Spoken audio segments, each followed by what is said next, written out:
At WAIC, we provide mentoring, networking opportunities, and most importantly, we meet online every month to learn and relearn how to improve on what we do as teachers and as researchers.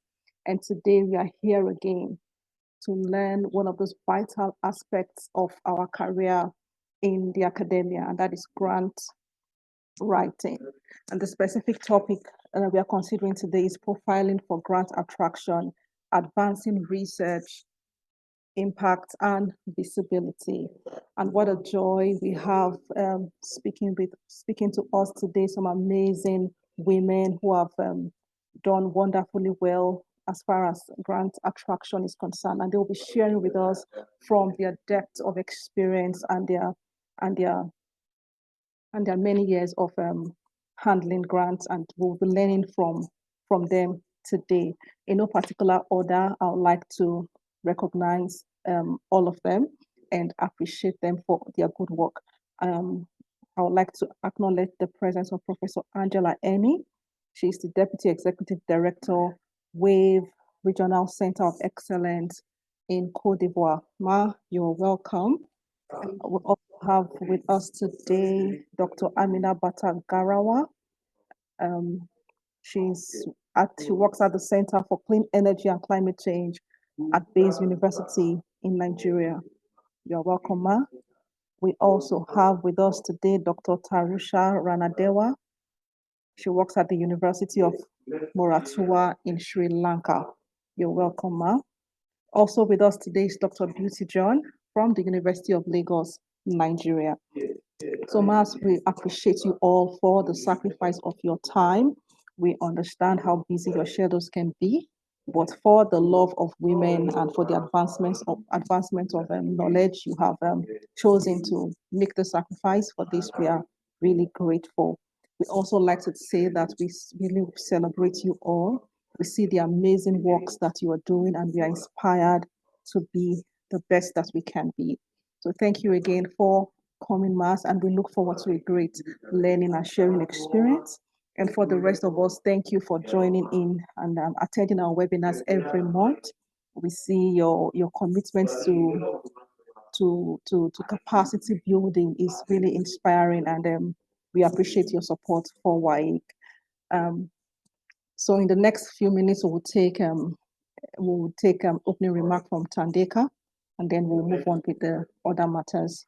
Thank you very much. Thandeka, you have the floor now. Good day, ladies and gentlemen. Am I audible? Yes, you are. Yes, I am Thandeka Makhathini. I am the liaison officer for WAIC at Southern Africa. As highlighted, WAIC is a capacity building network for women. This is postgraduate students, lecturers, academics, industry practitioners. And what is the core of who we are is to promote sound scholarship among women academics and postgraduate students. We also aim to improve the experiences of young women academics in the built environment. We also aim to increase career mobility and overall satisfaction in terms of providing a sense of belonging for women in the industry.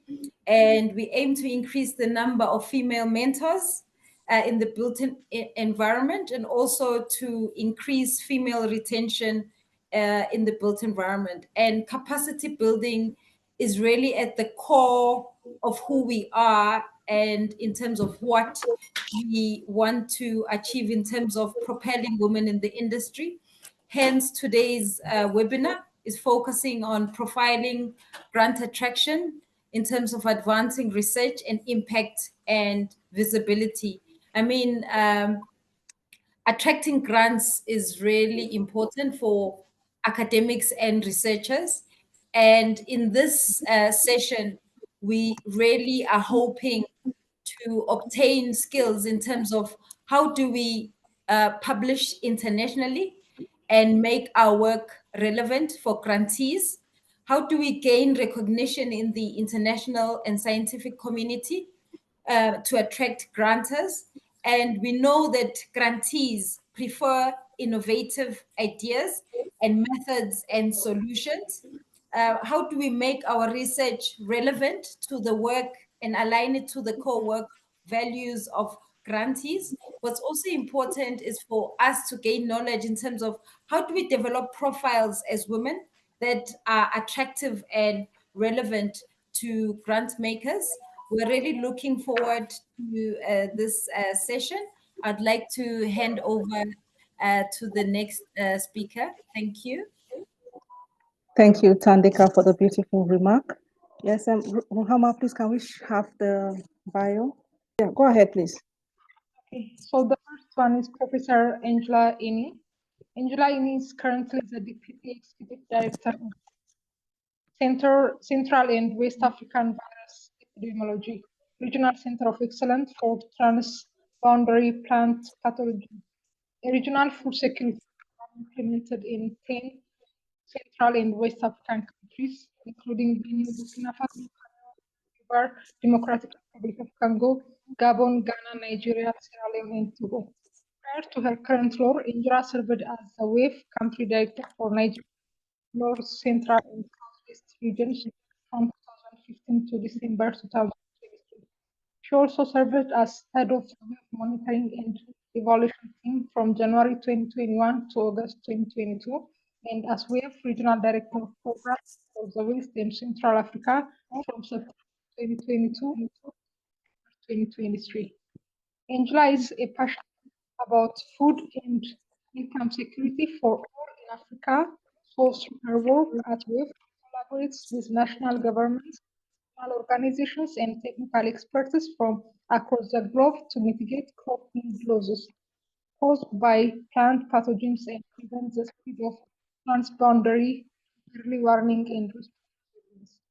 In her previous life, of plant virology, Government University, Nigeria, Angela equipped young African students with skills and tools required for global competitiveness. Prior to joining Covenant University in 2009, Angela spent over 10 years at the International Institute of Tropical Agriculture, Ibadan, and was interim head of the virology and molecular diagnostics IITA for over 2 years.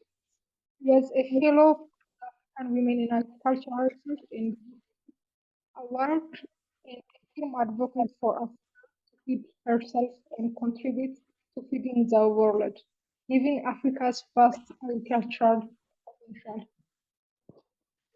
The second presenter is Dr. Amina Batagarawa, if I pronounce that wrong. Amina Batagarawa is an academic leader and researcher with expertise in education, technology, and gender. As an associate professor and former head Department of Architecture based University Nigeria, she had demonstrated exceptional leadership skills, guiding teams and fostering collaborative environments. Currently, she leads the Nigerian Council for Grants, Women Education Lecture Environment Research Projects, which involved primary data collection, monitoring, and website development. Amina chairs the Energy Transmission Committee at the Women and Renewable Energy Association of Africa. She also represents Africa and gender on the World Renewable Energy Network, chairing the annual Gender and Energy session at the World Renewable Energy Congress. After this, Dr. Tarusha Ranadewa, I'm sorry if I pronounced it wrong. Dr. Tarusha Ranadewa is a distinguished academic and industry expert in construction management with a specialization in lean construction. She holds a PhD in lean construction and a BSc in quantity surveying, and is also an associate professor of the Green Building Council of Sri Lanka. Recently, she obtained her chartered quantity surveyor status from the Institute of Quantity Surveyors, Sri Lanka. Currently serving as a senior lecturer at the Department of Building Economics, University of Moratuwa, Sri Lanka, Dr. Ranedewa has over a decade of experience in both academic and industry. She also holds the position of Director of Pre-Contract at the Group, a leading construction. where she leads strategic planning and pre-contract operations. Dr. Ranadawa is a professional researcher with over 70 peer-reviewed journal publications.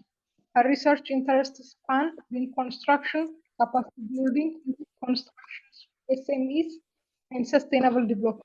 She has secured competitive research grants and is widely recognized for academic excellence, having received awards such as BEPAM Best Paper Award, Harrow Research Award, and University of Ottawa Outstanding Research Performance accolades. Beyond research, she actively contributes to professional knowledge dissemination. She has delivered numerous CP decisions and seminars for local and international bodies, including IQSSM, AQS, and RICS. She also serves as a reviewer for several academic journals, sits on scientific committees for international conferences, and is currently the editor of the special issue of Building Projects and Asset Management. Additionally, she supervises numerous MSc and PhD research students, fostering the next generation of construction professionals. Finally, I'll read the bio of Dr. Beauty John.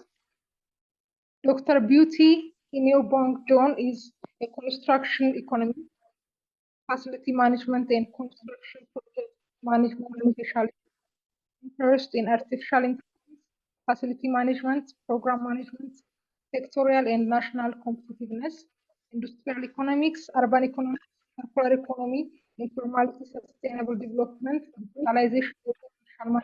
He has successfully supervised 3 PhD, mentoring our postgraduate and undergraduate students through direct project supervision. He has published in local and international journals. He is a senior research associate at the Lagos University of Johannesburg, senior lecturer at the University of Lagos in cluster management for urban design cluster at the Center of Excellence in Sustainable Housing Habitable Cities of Africa Research University Alliance. He won Plus Global Mobility Scholar Position sponsored by the European Union to the University of Eastern Finland. She is a registered member of the Nigerian Quantity Surveyors. She is also registered with the Quantity Surveyors Registration Board of Nigeria. She has worked as a consultant project management and consultant quantity surveyor on multiple projects. Thank you so much for listening. This is for the bios of the facilitators. Thank you very much. Thank you very much. Now we'll go on to the presentation. Professor Eni, you now have the floor now. Thank you very much, Dr. Tunji. You can share my screen.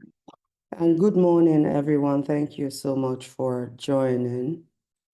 Let me start by thanking Dr. Tunji and the entire team of Women Academics in Construction. Thank you so much for putting this group together. It's amazing when women support each other. A lot has been said about the topic we're talking about today, which is around profiling for grant attraction. Grant attraction, it's, when I saw that, I thought, oh, researchers or funders don't look for your profile to decide whether they want to fund you. But I know, I mean, what we mean, it's clear here. So we're profiling so that when we submit our proposals and things, then funders would really, when they go online to research us, because that's what they do. And the people that evaluate for them also do that. They would see what we've done before and be motivated or convinced that we'll be able to deliver on the things that we're promising to do. We're also going to touch a bit on advancing our research impact and visibility. My name is Angela Eni. I am the Deputy Executive Director of WAIC Regional Center of Excellence. I don't want to say much because much has already been said. By way of intro, I want to say that visibility is key to success, right? And not just for academics, not just for researchers, but for everybody. In our world today, we live in a world where, irrespective of what space you're playing in, visibility is key for success.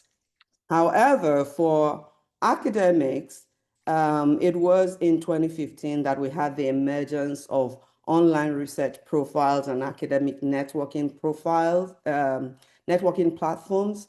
We had that LinkedIn was formed in 2003 and launched in 2003, and people began to, particularly academics, researchers, began to put in their profiles in LinkedIn. And by 2008, ResearchGate had been created, and there was a lot more activity going on there. And then we had that by 2010, there was increased focus in digital presence and social media integration for researchers. That was when some of us joined Facebook and things like that, and you talk a bit and post about the conferences you are attending and post pictures and, do a bit of talking. But by, things were getting quite serious at that time. But by 2015, this was when we had a major advancement in data-driven profiling and analytics for grant evaluation. And so that is what it means, is that funders would actually go check you out online. And maybe not the funders directly, because when you submit your research proposals, normally they send it out to evaluators. So the evaluators would go check you out and see what you've done before and, look at the numbers, and all of that. But by 2020, there was widespread adoption of comprehensive research profiling strategies by institutions. There was, people were now deciding a whole lot. Actually, from 2015, and people were deciding a whole lot on whether you get promoted, whether, in academic institution, a lot dependent on your citations, a lot dependent on numbers. Things were now digitized, and there were strategies, not just for the researcher, even for the institution, because ranking organizations also were using this profiles for ranking institutions. Why profiling? This is no-brainer. And let me please just say that I have a slide presentation, because we normally have slide presentations. We have 30 minutes, and I really want to maximize the 30 minutes. And so there are a few slides, about 4 or 5 slides in particular, that I want to center on. Therefore, I'm going to skip through, because we're all going to have this slides. So I'm going to skip through things you can read and understand, and focus on a few things that I want to break down and walk us through, just a few, 3 slides. I think there will be 4, but 3 in particular that I want to focus on. This is why your profiling is important. It helps you attract grants, places you at a top of your career. You would be known as one of the great talents in your fields, and it also helps you to, amplify your reach, your impact, and helps with networking and collaboration. As far as profiling goes, the process, I know most of us are already there, but you find where within this schematic you fit. Is there a need for you to audit where you are right now, what your profile looks like? It's important for each and every one of us to define what is unique about us. What is it we can offer that, not that other people cannot offer it, but we are exceptional and we are very good at it. This is what we've done. This is what we're known for. This is what we can show proof, based on our publications and on things we had done before, that this is the value we bring. You need to then find a way to highlight that. If we do not know how, it's important to look in and see what people we call mentors. We can go into LinkedIn, or people we look up to that are doing the things we want to do. We can go into their pages and see how they've presented their value, and how they sell themselves. And we craft something from around there. If there's a need to optimize the profiles that we have now, then we should do that. And then develop a strategy. We must have a strategy for not just developing our content in terms of our publications, in terms of what we post in the different online platforms that we belong to, but on actually how we design the work, the research itself that will result in those contents, and we have to be prolific readers, see what's happening in our community, and ensure that we are on top of our game with the trends. Leverage networking opportunities, go for meetings, go for conferences, not just going, but ensuring that we make presentations, and also ensuring that we meet the right people that we're supposed to meet. Mentoring, I like that this group already is a group that's mentoring and, continuously improving and enhancing that profile.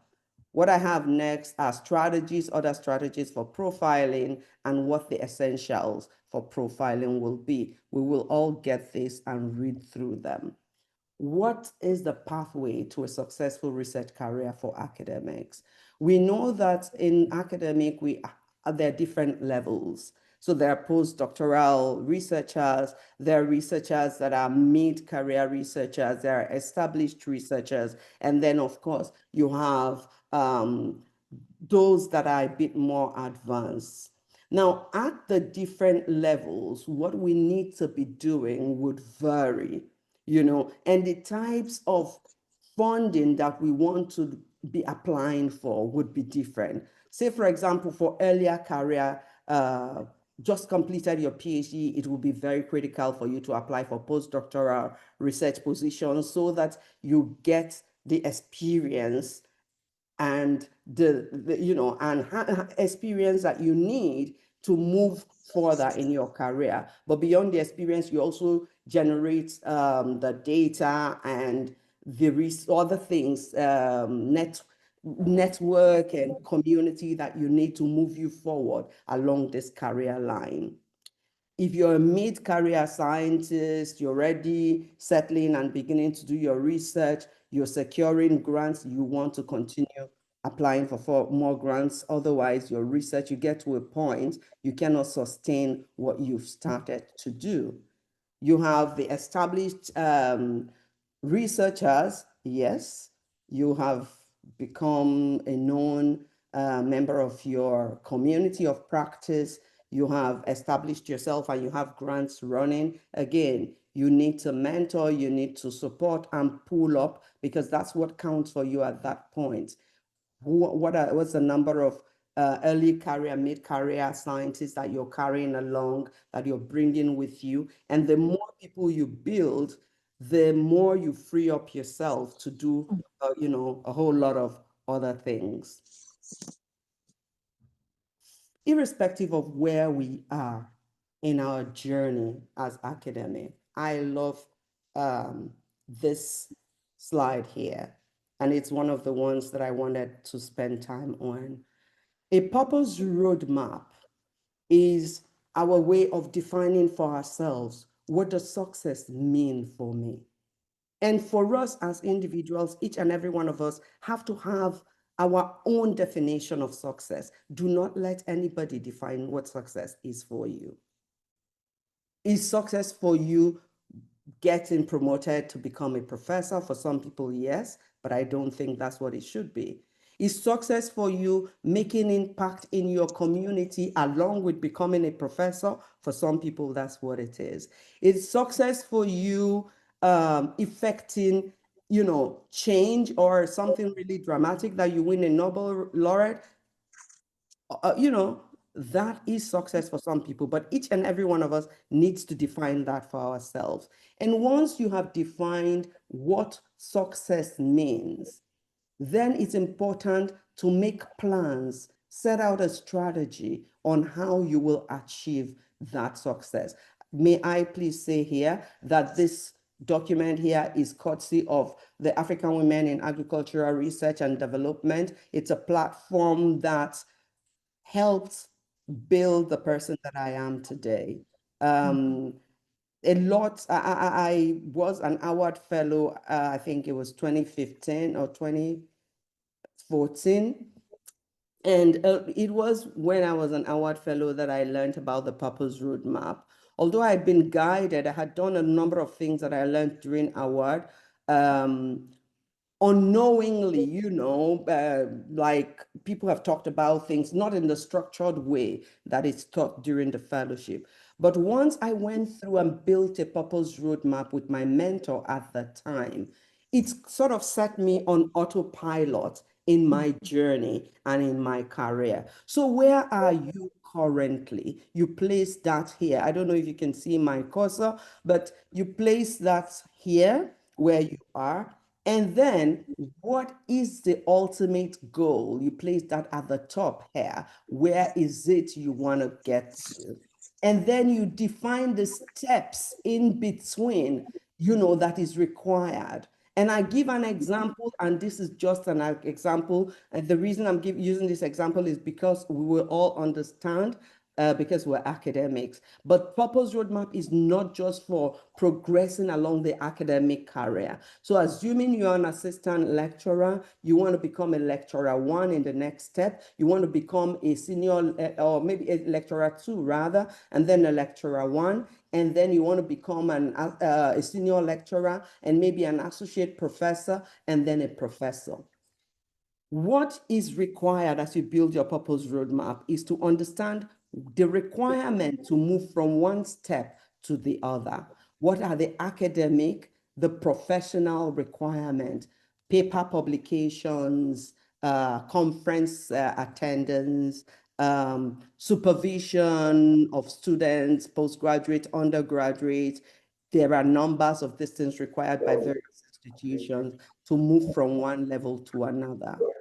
However, it is also critical to think about what are the other technical skills that I require to get me to where I'm going to? What are the interpersonal skills that I require to get me to where I'm going to? Sorry, can you hear me? Yes, we can. There's a noise at the background. Okay. So you work out the requirement for each step. Then you set timeline. If I need 2 papers to go from one step to another, I need to plan. And how many years is it required by my institution? I need to plan. How do I get these papers? What are the research that I need to do to get these papers? May I also say at this point that publishing for just publishing, to move along the academic ladder does not do you any good. Okay, if you could focus your research from the onset so that it is leading towards something ultimately, and then you gradually take one step at a time and grow this research focus so that you become, what do we say, an authority in this area. For me, since 1998, up till date, all I've done is virology research and focused on root and tuber crops. First, it was yam, and now it's been cassava for so many years. Along the line, I've done other things, a couple of other things, but this had been my major focus. It's important to keep that focus because it's a critical tool for attracting grants. It helps to show that you can do what you're promising to do. So this is there if later on people have questions, even after this meeting, I'm willing to walk people through this. Another important thing to talk about is balancing teaching and research. Because we're academics, it's a lot, to create time for research. It is usually quite tricky. And so we need to learn to balance. We need to have a time management strategy. We need to learn to delegate if we're at the point where we can delegate. Otherwise, we collaborate with our friends and find a way to make our 24 hours work more for us.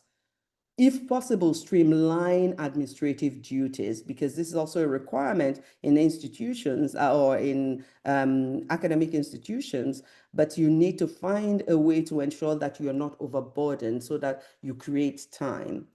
And then you need to find a way, if possible, to integrate your research into your teaching.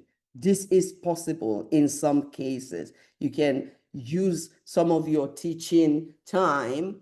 There are ways of doing this integration, and there are actually publications on this, depending on your field. And then, of course, collaboration, mentorship is another way. If you're mentoring someone, they can lift some things off of you. If you're collaborating with someone, you can, maximize your time by working together. And then in institutions where you can get support to go on research sabbatical and things like that, that is also very useful. This is a whole research portfolio, the things we need to be focusing on. I've spoken a bit about publication. I've spoken, this again, like I said, I need to get to the slide I'm looking for. This slide just talks about the benefits of collaboration and strategies that you need for networking. Please note, we may all have heard this before, but I want to say it again and emphasize, your net worth is very dependent on your network. The people you interact with determines your worth, because you can benefit, you can lean on them. They make you even richer. So it's important, critical to network. Now let's talk about attracting research grants.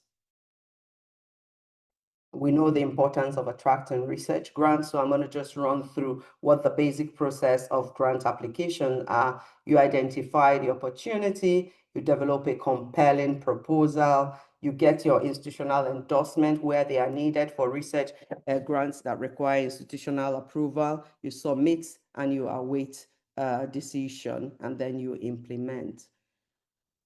Here is another slide I want to dwell on. This slide is important to me. It's the problem tree, again, courtesy of the award program. The problem tree allows you to be able to develop that compelling proposal that we talked about.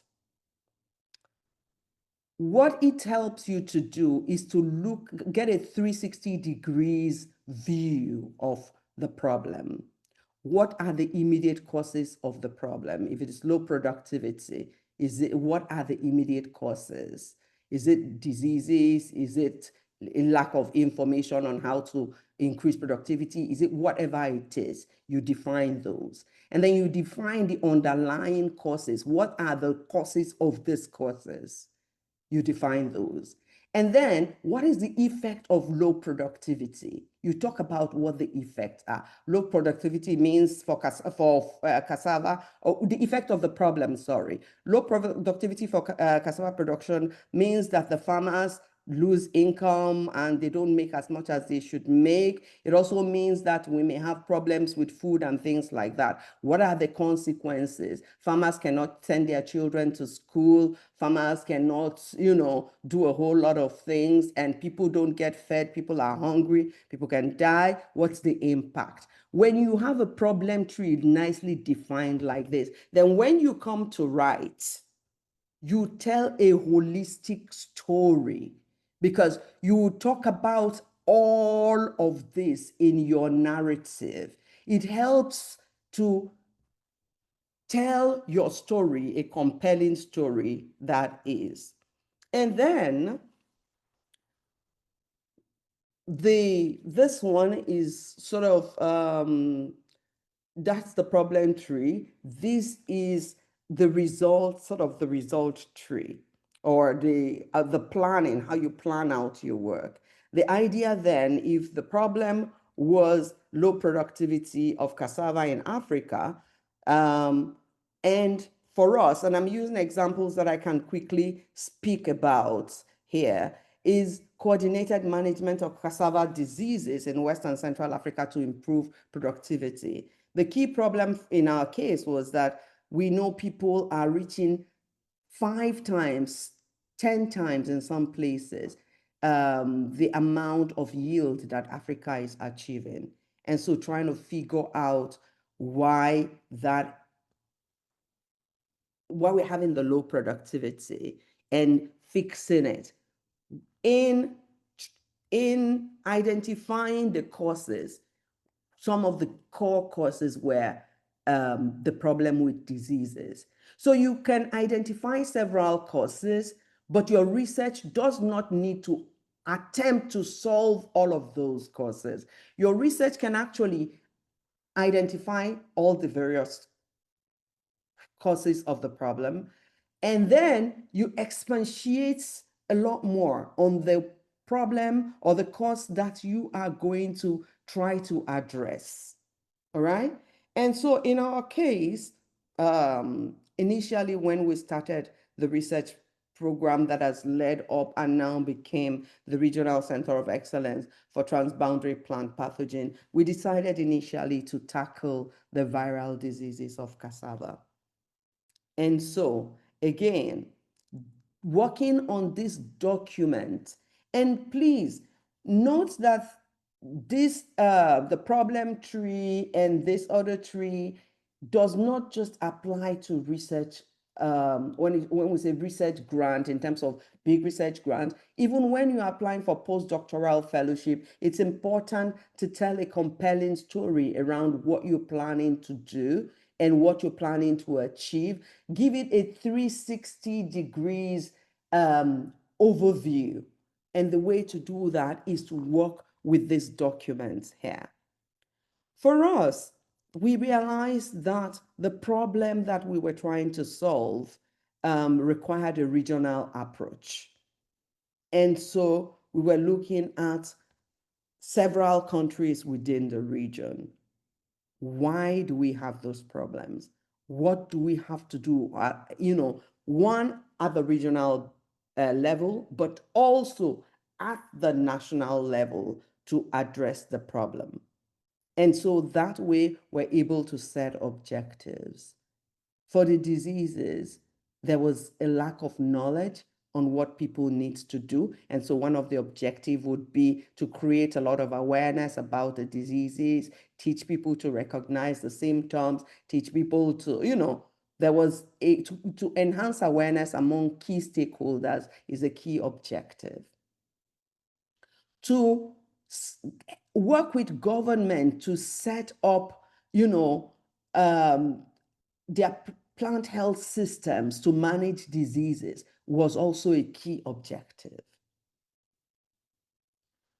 To set up the capacity, to build capacity within the national systems and even at the regional level to tackle diseases was another objective.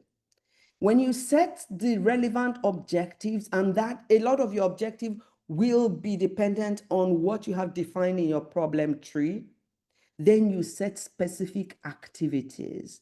This whole process here is very, very important in ensuring that the proposal that you end up with at the end of the day is solid and compelling. Part of what we found, and I want to stress here where I'm going, is the need for interdisciplinary, multidisciplinary approach to looking at a problem. Some of the diseases that we decided to work on were vectored by insects. And so, as pathologists, we could not deal with this problem by ourselves and prefer the solution that we wanted. There was a need to understand the vectors as well and try to manage them. And so we had entomologists working with us. This work also required a whole lot of you know, data collection, data curation, data management as pathologists who were not experts to do this piece of work. And therefore, we engaged data analysts and data teams. We even have mathematical modeling teams working with us on this grant. What I'm trying to say here is that it is very, very important to ensure that you have, when you look at the problem at this point here, at the point of looking at the problem tree, you do a holistic dissection of the problem. Identify as many causes as possible. Do not try, like I said, to attend to or to solve all the problems you've identified, but problems that, as much as possible, that are linked, causes that are linked, you can find a way to bring them together and build a multidisciplinary team to address the problem.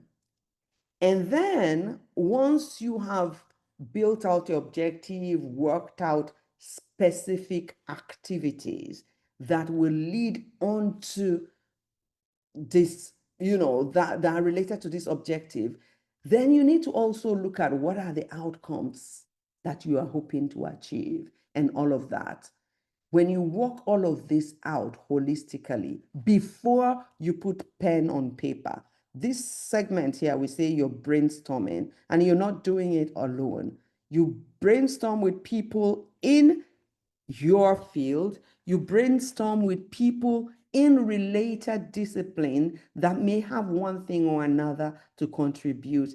And at the end of the day, you have a robust team to try and address whatever challenge, whatever problem it is that you're trying to solve. This is working on these two documents, critical, very critical to then developing a robust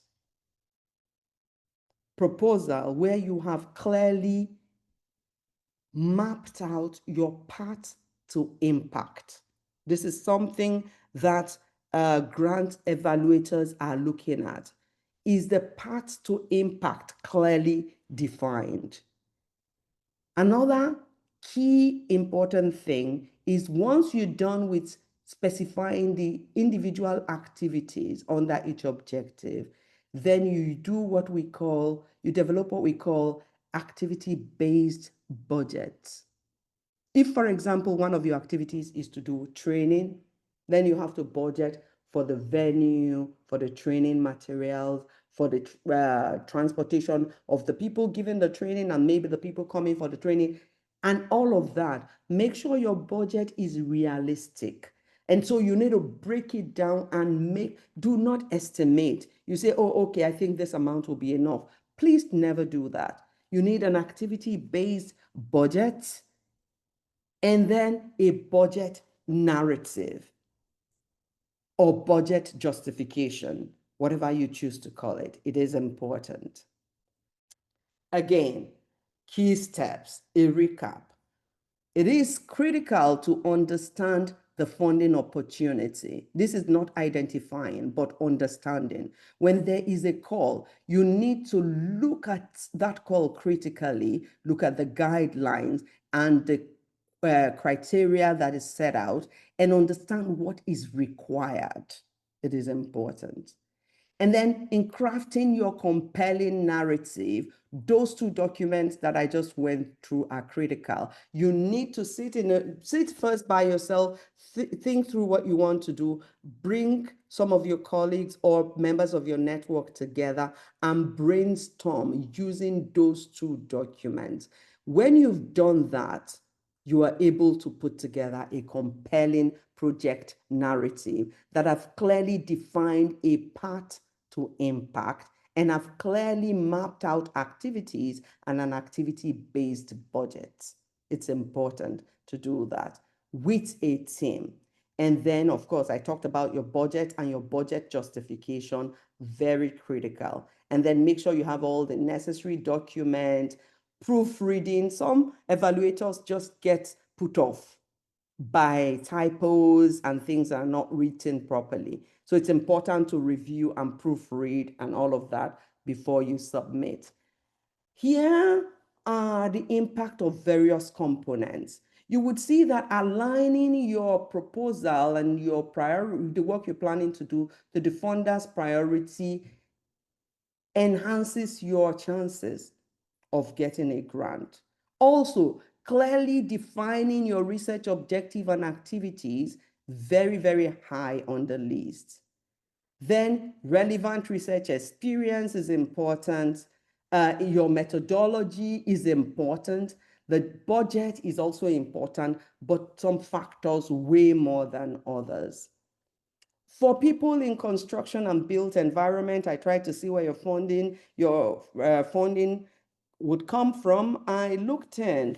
Normally, I would say to people, please go to United Nations and find the agency that is responsible for the work that you do. And look at what their goals are. That places your work in the global sphere. But then look at how you fulfill those objectives where you are, and so you localize it. It has to be global, but then for impact, it has to be solving the problem in your local environment where you are, you know. And I just saw a whole lot of interesting things when I was looking to see where the funding from the built environment and construction would come from. And there are quite a number of funding opportunities. But the important thing is to align your work with what the global goals are, but then localize it for where you are for impact in the place where you are. Again, a roadmap, I think, for securing research grants, sources of funding for people in doing construction research. There are government funding available. There are industry partnership funding. There are competitive grants. And in some cases, some universities also have funding available. Ultimately, again, this is what it looks like, the kinds of things that people in your field are getting funded to do. Green construction and for energy efficiency, there is all kinds of, I looked in and I found that the thing about climate is very critical for the built environment and you guys in construction, because it said that, I was very surprised, 40% of the emissions that are influencing our climate comes from the work you do. And so a lot of funding is being put there. So irrespective of what's happening in the funding ecosystem or landscape right now with the changes in the US and all of that, there is still a whole lot of funding available. Ultimately, securing research grants, advancing our research impact and visibility requires very strategic and well-planned approach. And I think I have overshot my time, but thank you so much for listening. I would share the slide later. Thank you so very much, Dr. Eni. This was a very beautiful presentation. It was enlightening and it was eye-opening. Thank you very, very much. Dr. Eni took us through a couple of things. She talked about the fact that visibility is key to success. And from what she taught us, we now know that nobody knows that we are anywhere. Nobody knows what we are doing except we have a digital footprint. She also talked about the purpose roadmap, how that this map can actually set us on autopilot because it helps us to define what success means for us. She talked about the power of networking, how that our network defines our network. And then she took us through the problem tree and how that helps us to develop a compelling grant proposal. And lastly, she talks about the need that we need to also ensure that whatever problem we want to solve is a problem that is in the global bone, and that is, it's a global hot topic. And then, but then also try to localize it for impact. Professor Eni, thank you very, very much for sharing this thoughts with us. Before we go to the panel session, we'll quickly take our pictures now that the house is still full. Miriam, you now have the floor. Can you help us coordinate our pictures? Okay. Thank you very much, Dr. Eni, for the beautiful lecture. Thank you. Okay, yeah. So could we please on our cameras so we can take a group photo? All right. So at the count of 3, I would take a screenshot. Could we have a beautiful smile, please? Thank you. 1, 2, 3. Yes. Thank you. Thank you. Thank you very much. Good. Thank you so much, Miriam. So we'll quickly run to the panel session now. Dr. Amina, you have the floor now. Thank you. Good afternoon, everybody. Good afternoon. My name is Amina Batakarawa, and I'm an associate professor of architecture at Bayes University. My bio has been read earlier, and today I wanted to share kind of my experience with grant writing, grant applications, and grant funding. And I wish I was even more adept at it, and I'm working very hard to see that I get very good at it. So I've had 2 successful grants, and so I wanted to share my experience applying for that and so on. Okay, so why do we seek research funding? When I saw this question, I was like, because we need it is as easy as that.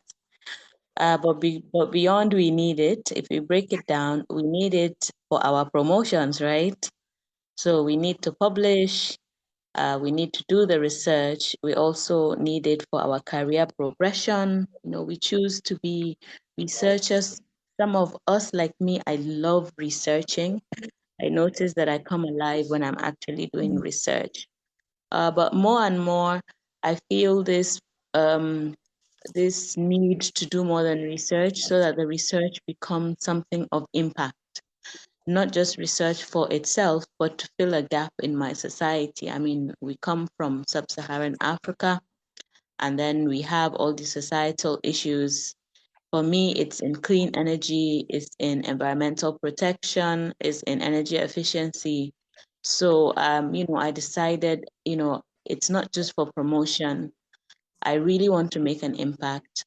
To do that, we need the money. So, that's why we're getting research funding, because for you to do major projects, for you to take demonstration plants in, for you to actually go from just research outputs to developmental outputs, then you actually really need the investment. Other reasons why, to solve challenges, like I said, to enhance research quality and impact, and also to foster collaboration and networking. So I cannot stress this enough. Somebody told me once that if you become a professor and they ask about you in different pockets of the world with people who are in your field and they've never heard of you, then you should question your professorship. And I took that very, very hard. So you have to be able to network and collaborate with your peers in different parts of the world if you are researching in a particular field. So it also contributes to academic reputation and career advancement and so on. Next slide, please. So this is me in the picture. I'm also the chair of Energy Transition Program at Women in Renewable Energy Association. So this is one of our training events where we distribute cook stoves and we train women on how to make a fuel using organic waste. So it's a combination of environmental protection, health and safety, and energy efficiency. So these are types of the collaborations that I'm talking about. I've stopped, operating only at researcher level, and I've started working with nonprofits to see that, impact moves from research only to making impact. So types of research funding. And I think a lot of us have been operating under personal funds. We've been funding our own research. And in as much as it's not very sustainable, a lot of us, that's what we use years on end. However, it is not sustainable. We have to be able to move from personal research funding to know how to get investment. I've used the word investment twice, and it's not by accident. It's because grant funding is like people feeding you, right? And it's not sustainable either in the long run. You get a grant fund now, you get another one, they'll tell you, oh, don't apply for it again if you've applied for it once. So I've started changing the narrative from my end, in that whatever research funding I'm looking for is an investment from the people who are funding the research. It must mean something to them. And I don't just mean, okay, somebody has also given them money, and so there's a tick box. Have you given sub-Saharan Africa money? Yes. Have you given women in sub-Saharan Africa money? Yes. No, I mean an actual investment where something comes out of the research that people need, and you're able to identify your intellectual property, you're able to do your patenting, and there's something, a tangible output coming out at the other end, that it gives you leverage. You're not asking for handouts, So for me, I've really started putting things like that into consideration when I'm looking for funds. I don't go out as a beggar. I go out and I'm giving outcomes that, at the end of it, you are going to need what I'm going to give you, not just as an administrative tick box, but because it's something of value, to you. So this is something that we all should be very careful of. There are people who are out there to take advantage of whatever data you give them. Don't make yourself a sitting target, so to speak. All right. So there are different types of funds. Some are coming from international bodies. I operate from the clean energy space. So, sustainable development goals and all of that, there's a lot of money. And I haven't scratched the surface. I'm working very hard. Like last year, I just sat down at the end of the year and I was looking at myself. I got inspired by Dr. Pat here. And I looked at my life and I said, what's missing? Who do you want to be? What do you want to do? How do you want to get on with your career progression? And I thought that, I wasn't knocking at the right doors, and I wasn't even very aggressive in knocking, truly. I was just sitting down in my own space, and I just decided it wasn't good enough, because what I want to do needs a lot of investment. So I decided this year is the year where I would be ready to write a lot of grant applications.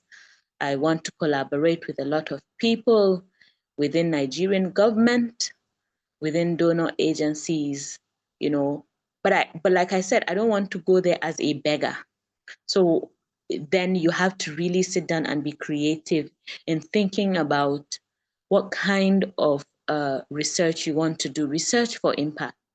And then you put them down as ideas, and you develop them as concept notes.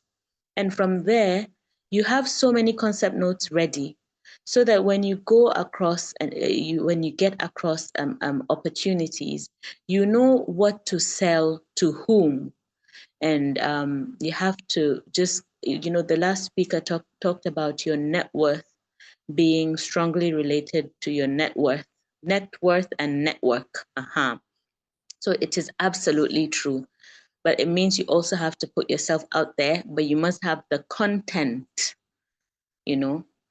Yeah, so there are calls for research from, I put down this one is from a bank.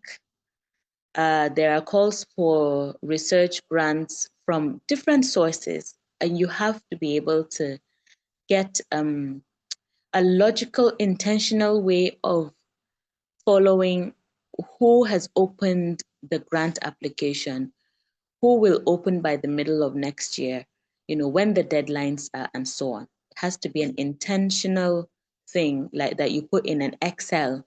One speaker that I'm doing a course on the entrepreneurial academic, and he said he has an Excel where he has done research on the top funders in the field worldwide, then in his country. And what he does is he knows when they're about to open their calls, when the deadlines are. He's done it in an Excel sheet so that he's prepared. And the funny thing he said was, you know, just to show that he has a fizzy, he used to send them emails even before they open the calls to say that, okay, when is your call? He knows when it is, but when is your call? Because I'm ready, I have a project, so and so that they know he's around. And he tells me that he doesn't go a month without, you know, applying for grants, but that's only because he's prepared. So yes, next slide, please. I'm conscious that I have 10 minutes. So I've already said a lot about identifying these funding opportunities. Like I said, they're at different levels. They're at international levels, they're at national levels, they're at private company levels. You should just be prepared in, and you know, now AI is your best friend. I like Bing AI because it deals with information on the internet as opposed to ChatGPT or Meta AI. With Bing, it will give you real websites and real dates and so on. It's more realistic. So, and you can just ask it, you know, who are the top funders for research in so field in sub-Saharan Africa, you know, and then, like I said, please put all these things in an Excel so that you're ready. You know when the funding will open. You go on YouTube, you watch videos of people who have won these grants, what they use, what the projects look like. So, for example, the one that I won on the British Council funded one is for gender and academia and academic leadership for women in the built environment. So you must be able to know who is funding what, when does it open, when does it close, and you must get prepared. Next slide, please. Yeah, I also want to share that, you know, social media can be very useful. You can be on LinkedIn, and you know how it follows your algorithms, or even Facebook. Once you start clicking on funders, more and more of them will come. So you're training your social media to sieve these informations through. And then there are also websites like databases, NGO for funds for NGOs, funds for whatever, opportunities desk. They are there. All you need to, and you can join them as free versions or premium versions. Premium versions, you set it up so that they can remind you on when so funds are coming through. These are some investments that you can make in yourself. It has to be intentional. I also talked about building collaboration. So for that, if you take a look to the right side, these are the people that I did the collaboration with for the Gender in the Built Environment Leadership Program. And I remember there's a Louis Gio, he works in Wolverhampton in the UK. And because it was a British Council grant, you had to have a body, a local institution in Britain So I reached across to him and he was like, oh no, I don't know anything about gender. But I said, yes, I know that, but you must know somebody who is. And he said, okay, give me a few days. And then he introduced me to Komali. Komali has now become such a very useful resource person to me because she is very good in grant writing. I think that Komali has 80% grant approval. So you must identify people that you can piggyback on, and then you learn from them. There are so many things she wrote in that grant application that it would have never occurred to me to write, especially to do with the budgeting, to do with the reporting, to do with the monitoring and evaluation. So you are not expected to know everything. So you must learn how to identify people to work with and learn from them. Everything has to be intentional. You must know where you are limited and where your strengths lie, and then apply your strengths, but try to make up for your weaknesses through collaborations. And it's not just collaborations with people in your field. It could be people in industry, it could be people in other countries. And LinkedIn is your best friend because it allows you to be able to follow people, but also be able to, contact them and work on, collaborations. Next slide, please.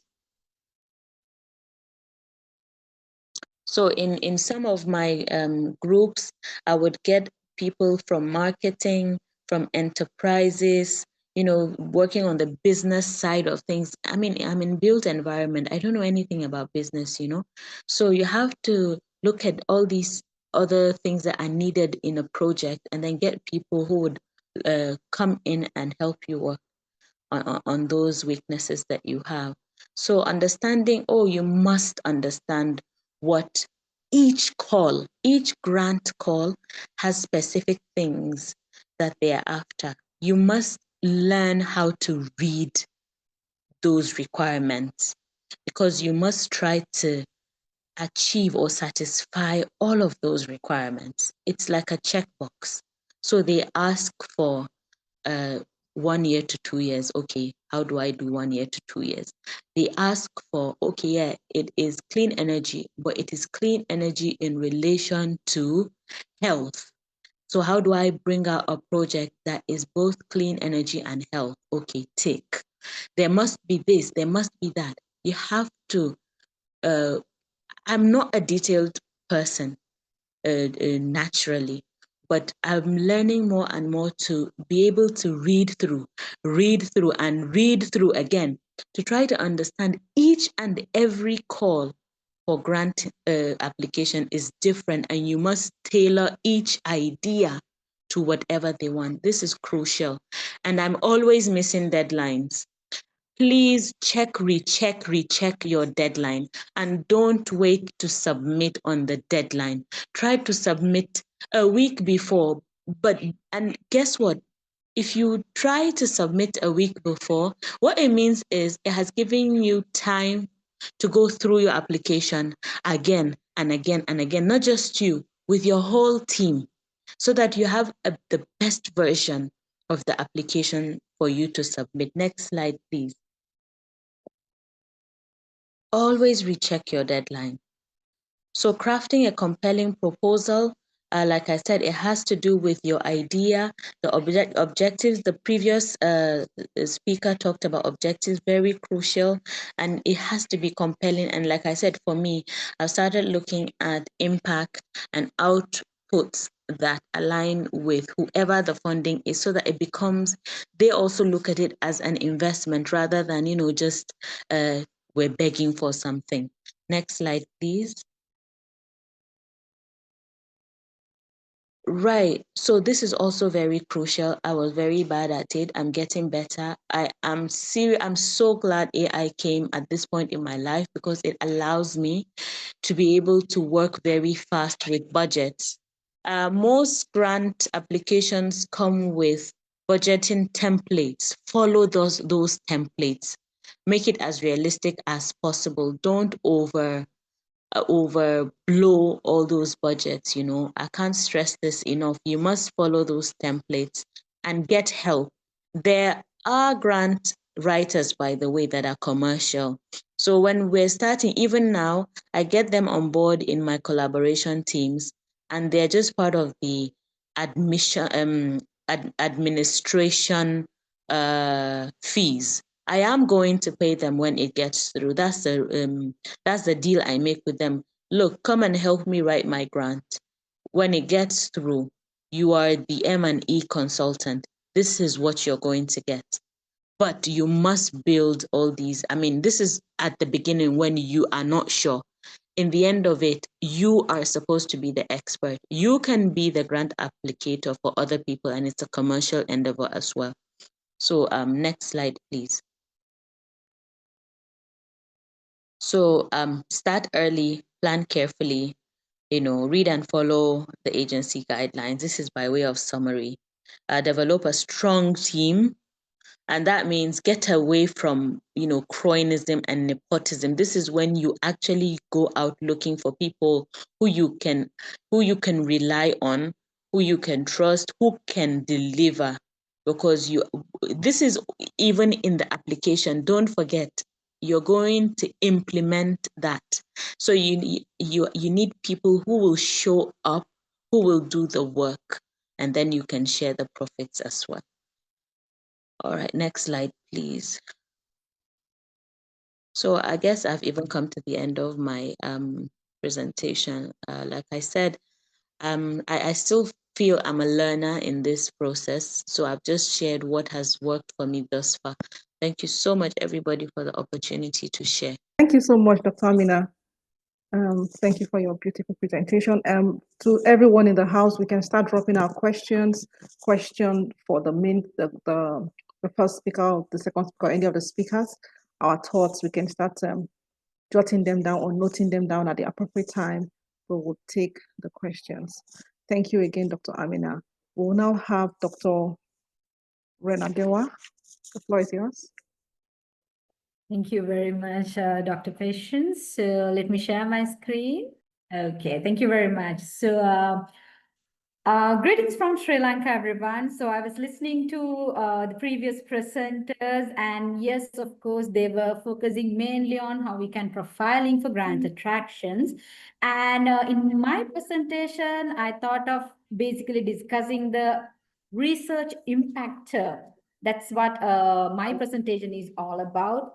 The term research impact, and I'll be sharing some of my experiences with regard to developing grant proposals. So let's move with the term research impact.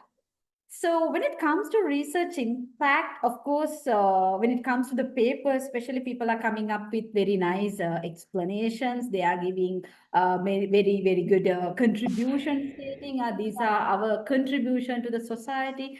These are our contribution to the industry. These are our contribution to the society, environment, likewise. But when it comes to research impact, especially as we are from academia, we have to think just publishing in a journal or just attending a conference, is it sufficient? That's one of the questions that we, especially those who are in the academia, needs to be asked from you. Because just publishing a conference or a journal is not sufficient, because we have to think about how our findings, because when it comes to research is all about giving a solution for a problem. So the solution that we have identified, have we really give it to the world? Have the world has changed depending on the solutions that we have provided? So that is a question to be asked from you, each and every researcher, with regard to the term research impact. So let me show you. In this graph, you all can see the type of impact which we are looking forward when it comes to a research. Starting with the academic impact. So as you all can see, yes, academic impact, most of our researchers, I believe, we do have the academic impact. So we are trying our best to publish in a very high-end journal, attending a good indexing conferences, and then we are trying to add something to the theory. But when it comes to the rest, starting with the policy impact, especially what type of solutions that we have given to the government, or any solutions that we have given to the legal policies of the country. And then moving forward with the health impact, the environmental impact, and the economical impact. Especially now, countries like us, especially the developing countries, we are facing 1,000+ issues.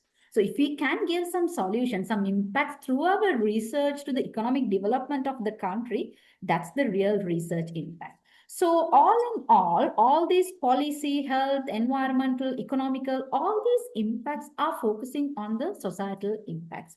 So what we have to focus is how we can enhance the public well-being through our research. So that is my understanding with regard to the research impact. And when it comes to the research impact, I just take 2 examples from one of our papers, so our researchers. For example, let's say a very simple research, a lean construction study adopted by the Ministry of Housing to improve public project efficiency. So it has a direct research impact, especially when it comes to policy and economical development of the country. And again, a simple research like a framework for green buildings that gets integrated into national building codes. Environmental impact is there, very high environmental impact is there. At the same time, regulatory impact is also there.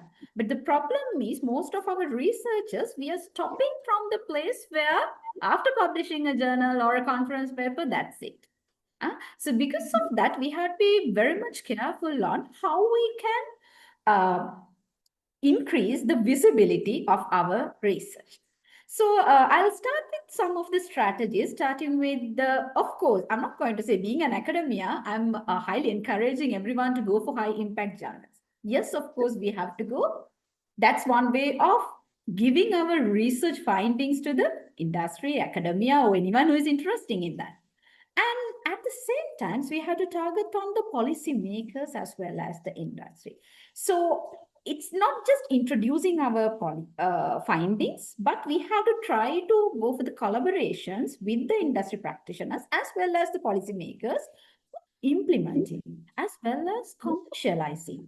That's the important part. Actually, very recently in our university also, they have started a separate unit in our university for patents and innovations. They are encouraging the researchers to think about how they can get patent, how they can sell it to the industry. It's not actually selling, I might be using the wrong term, but we should give it to the industry.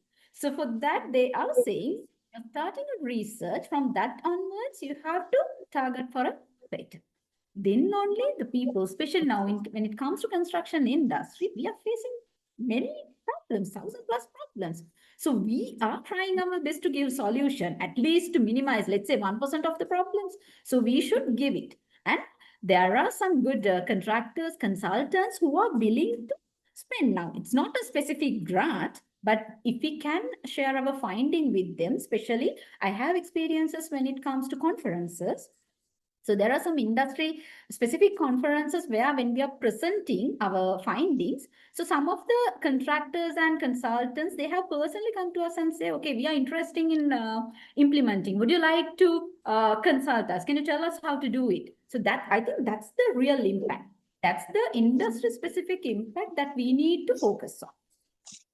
And sometimes I have seen another problem when it's come to publishing. They are publishing in high-end journals, but is it really an impactful research? That is a question that we need to ask. Because sometimes some people believe, as I said earlier, just publishing is research visibility. Of course, no. Because sometimes if it is not visible, even if our research is a very, very good one, but there's no point without having a proper impact. So because of that, collaborating is very, very important. And sometimes we have to think about our audience, to whom we are collaborating, to whom are we going to give these findings. Sometimes they might not be able to understand all our scientific writing, scientific methods when it comes to research findings. So we have to use some simple methods, maybe using a blog, videos, social media. So that is one way of giving our impactful research to the industry and to the people who are in need. With that note, I would like to highlight why it matters for the academia, because most of us are from the academia. Now, when it comes to grant proposals, they are requiring our impact plan. So this impact plan is, it's not just a statement stating this is our contribution, but you have to show it with numbers, how we are going to uh, uh, give these findings to the industry and how you're going to measure the impact. That is a very tactful thing that has been done by most of the funding agencies, because they are sometimes expecting, just give your 5 years plan, just give your 10-year plan with regard to how your research is going to impact the industry or the industry or the society. And also, if you have a very good impact plans for your previous grants applications, of course, there is a very high chances of getting grants, as well as our other presenters mentioned, getting awards, promotions, etc., etc. Not only that, the universities especially, they are now focusing on how they can increase their reputation as well as ranking. So having impactful research, having number of grants is a method of increasing the reputations of the institution. So that's why as academia, we need to focus on how we can present our or taking our findings to the industry. So with that note, I'm quickly moving to some of the factors that we all need to consider while writing a research grant. Because when I was when Dr. Patient has given me the title, I was just asking from some of my PhD students, some of my MSc students, what you all are expecting? What are the main things within this short period of time that I need to give it to you? So most of them highlighted, so madam, why don't you, because being as a member of a review panel for the grant applications, there are some specific things which I'm focusing on, which I'm highly critic sometimes when it comes to research proposals. So I thought of sharing some of those simple tips which needs to be considered while we are developing a proposal. So starting with the alignment with the funders, of course, priorities as Dr. Bhattaganava as well as Professor Angela has clearly highlighted the need of aligning the objectives, because you have to properly read the proposal, what they call for proposal. And then you have to identify what is the type of grant, whether it is a policy grant, whether it is an industry grant, whether it is a university grant, internal, external, there are different types of grants are there. First, identify what is the type of grant. Accordingly, only you have to develop your proposal. And also your objectives matters a lot. So you have to identify the objective in the call for proposal, and with your project, you have to develop the objectives. And at the same time, you need to understand when it comes to the reviewers, grant reviewers, at a given time, they are evaluating 100 plus proposals. So especially if it is a very competitive one. So your research proposal needs to stand out by being well aligned with the funder's objective. That is very, very important, as well as it has to be realistic, rather sugarcoating the proposal, and also it should be outcome driven. And another important tip is you need to understand the language, funders' language, and identify the correct keywords to be used in your proposal. Moving into the next one is clear and concise problem statement. Clearly identify the research gap, and always please justify it with recent references. That is also very, very important, because I have seen in some of the grant proposals, they're using 1 or 2 decades old references to justify the need of the research to the country or the academia, which is, I think, needs to be avoided. Try your best to come up with new references when you are highlighting the research gap and identify the urgency of this problem. And also try your best to avoid jargons. And when it comes to the next step, it is about well-defined objectives and research questions, as the other presenters have already discussed it in detail. I just wanted to highlight the term SMART objectives. Specific, measurable, achievable, relevant, and time. So SMART objective needs to be there, because and you have to follow up this Bloom's taxonomy as well when you are developing your objectives, because otherwise the reviewer will think these people doesn't have the understanding of even developing an objective. So because of that, your aim objectives needs to be very well, very concise, nicely written, right? First and foremost, because that's the very first thing that the reviewer will check. And then the methodology. Now, you explain how you're going to do the research, what type of methods you are going to use. All the things related to the methodology is very, very important with references.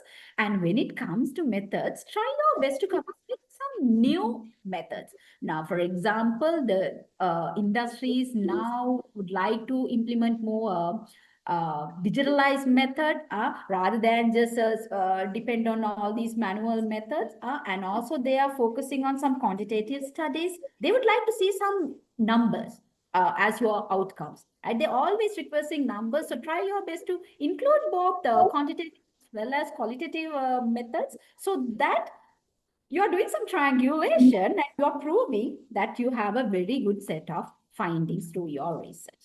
That is also a very important thing, because now these days I'm advising my students, especially PhD and MSc students. I'm asking them, okay, why don't you go for some good decision-making models? Think about some good decision-making models and improve your research. Because when it comes to a reviewer, if it is a similar type of method, sometimes they will think, okay, this is not a very good one. So you have to find even there is a methodological contribution from your research proposal. That's one of the advice that I can give you. And then the next one is, of course, the team capacity and track record. So, of course, most of them have discussed about the team. I want to highlight here, when it comes to team capacity, you have to be very, very careful with regard to your team. You have to select some good people and you have to do a very good track record. Track record means it's not just people who are in very good positions in the universities or in the industry, but with your grant, let's say your grant is from United Nations about carbon emissions, then your team should have publications with related to carbon emissions. You have to check that one. And you have to check whether they have any grants that they have already working or that they have completed, or whether they have in some advisory panels, some boards with regard to carbon emission.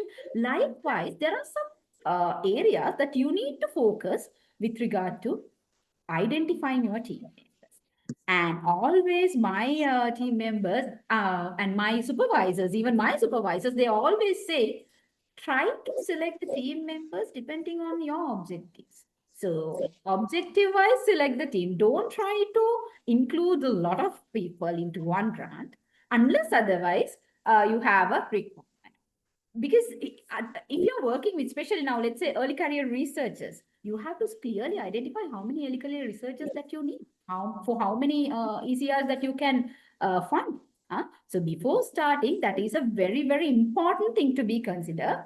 And the principal investigator, of course, in grant proposals, they are expecting your profile in the sense, now some of you might not agree with me, but I believe your Google Scholar profile, your CID profile, those things also matters, because in some grant applications they are expecting PI and the team's Google Scholar profiles, so that it shows that you have some good citations, you have high H index, so that they know you are doing some actual research. That's just a method to identify your research capacity. And next one is dissemination of, as I said earlier, how your research will be benefit, and especially for the policymakers, for the industry practitioners, and if you can specifically highlight contractors, consultants, SMEs, likewise different types of categories, how they will be benefited, rather than just generic presentation of contribution. Try to write the contribution specifically for specific people, specific part of the society. And also with regard to the impact, now most of this, the grants applications, they are requesting how many number of SDGs that you all have been achieved through your research proposals. So if you all are working on any type of research, think about how many SDGs, at least 2-3 SDGs, of course, without any problems, we can say that will be achieved through our research. So that is also a very important thing. And budget, of course, both the presenters has discussed in detail about the budget justifications. And think about activity-based budget, because aligning your budget with activities, even for the simple activities, and you have to think about this really clearly, and timeline.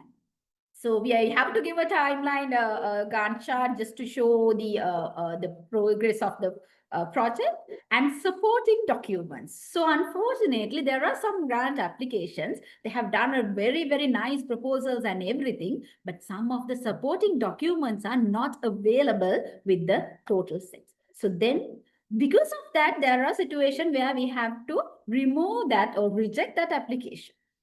So be very thorough on your supporting documents, your CVs. It has to be very, very concise with all the details, and any letters and institutions approvals. All these things need to be submitted in a clearly formatted documents. So that's very, very important. And with that, I'm quickly moving to some additional tips. Proofreading the grant proposals, very, very important, because you have to simplify your language. I have seen in some of the proposals, they have used some abbreviations, some acronyms. You can use, there's no problem, but it has to be sparingly used. Because everywhere, if you're trying to use abbreviation and acronyms, then the meaning will not come out. And direct and short sentences are generally preferred, rather very lengthy sentences. And also these long paragraphs, I have seen some whole pages filled up with one paragraph. So then it's, the reviewer will realize that it's very boring to read this.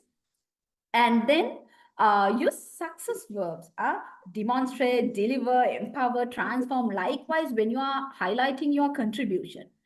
And generally, now we are non-speaking country, Sri Lanka. So always I'm asking my students, try to find a proofreader, a native speaker to proofread our proposal. Then it will give some added advantage, added value to our content.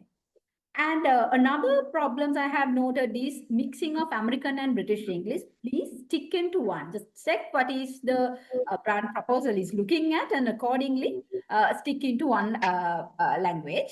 And mistakes, spelling mistakes, typos, these are the reasons for test rejecting.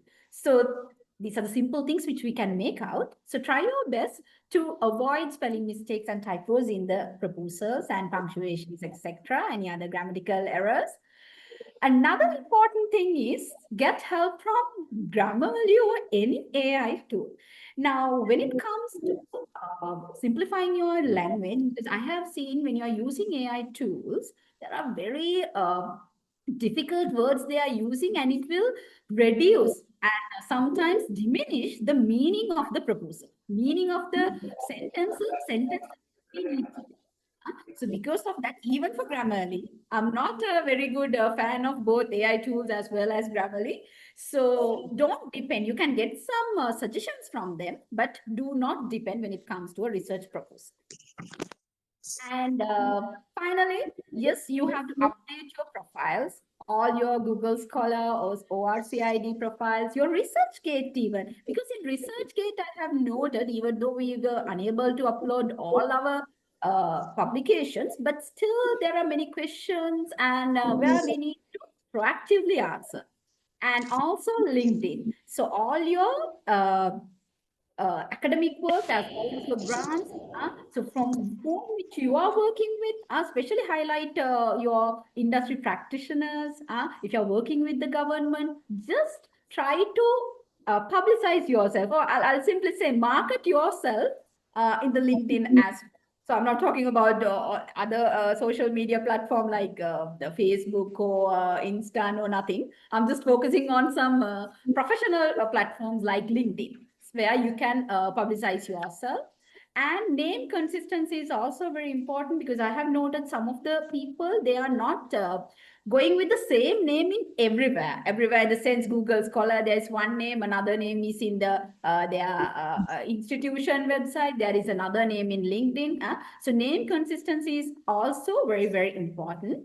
And last but not least, of course, you have to start early. As Dr. Amina specifically mentioned, yes, if you're rushed for an application, we can easily identify it from your application as a reviewer, because there are many errors. It can be maybe even might be a very, but there may be number of simple spelling mistake, grammatical. So because of that, try your best to start early. This is very, very important for early career researchers. So do remember, as a closing remark, so your research is your voice. So make sure the world can hear it. So that's the important thing. Even though you are doing a very, very nice work, if the world cannot hear, then there's a problem. So visibility isn't vanity, it's the value. So make it and try your best to write your research proposal and gain more grants. And if you need any help from my end, I'm always there to help. Thank you very much. Yeah, thank you so much, Dr. Ranadewa. Thank you very much. You took us through a lot of things, particularly some of the things we need to note when we are writing our grant, particularly aligning our proposals with funders' requirements, being clear and concise with the problem, and that our objective should be SMART. We should have a strong methodology. Selecting our team should be something that we do with care, and we should also take care to proofread our work and then update our profiles so that we can be more visible. Thank you very much, Dr. Ranadewa. And we'll go to the last panelist, Dr. Beauty. Thank you very much, Prof. Pat. I trust you'd be able to share my slide. I want to thank you as the organizer, Prof. Pat, and the WAIC, the Women in Construction. Provani made an excellent presentation on profiling and research grants. Prof. Amina, that was excellent. I also had the opportunity of meeting Dr. Komaili when she came over to make some presentation. She stopped over at the University of Lagos and did a seminar. Excellent presentation as well, Prof. Ranadewa. That was great.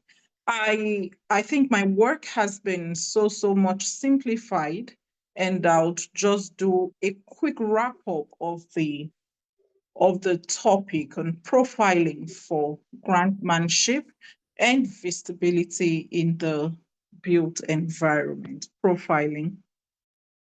I'd like to start by saying that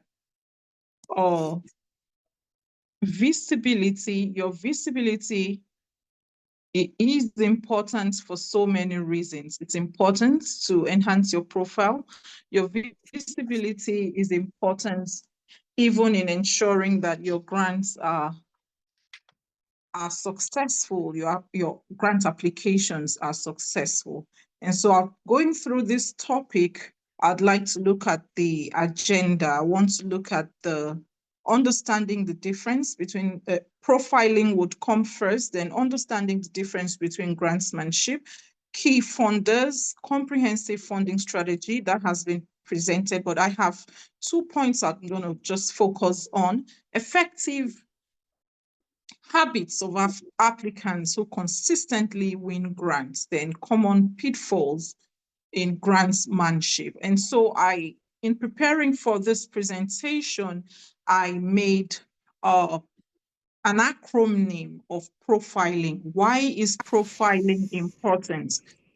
Why is profiling important, and how does it affect our grantsmanship? So taking profiling vertically, would look at profiling as publishing.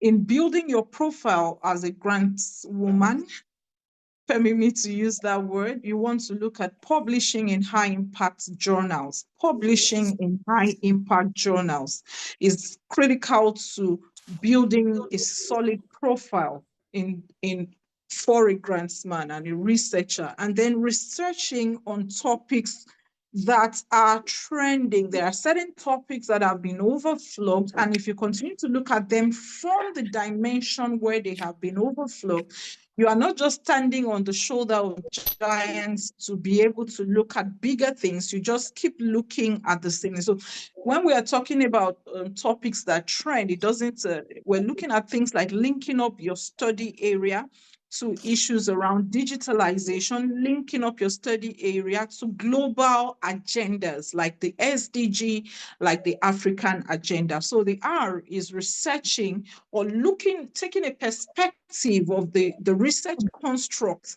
that defines your profile from a perspective that would win. 2 weeks ago, I was working on a research with a colleague in the US, and he said to me that the earliest researcher 10 years ago who researched in that area had so much impact accruing to him because a lot of people were able to reference him. Now, in building on your research profile, you need to look at your objective. Why are you building up this research? It has to be clear.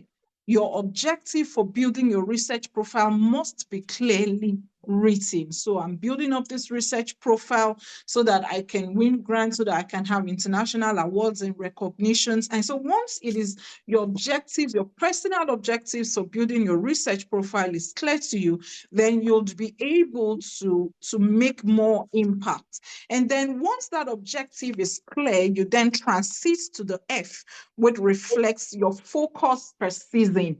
So in this, with the objective I have set in building up my research profile, what focus do I have per season? What focus do I have per season? That focus has to be clearly detailed. And then when the seasonal focus for some might be yearly, it might be biennially, it might be in 5 years. The focus essentially speaks to your short-term perspective of what objectives you want to achieve within a season. Your I is your impact. What is your impact in the research front? Then your L is speaking about linkages. Linkages. What kind of linkage do you have? You could see I was able to resonate with Prof. Amina because I have met Dr.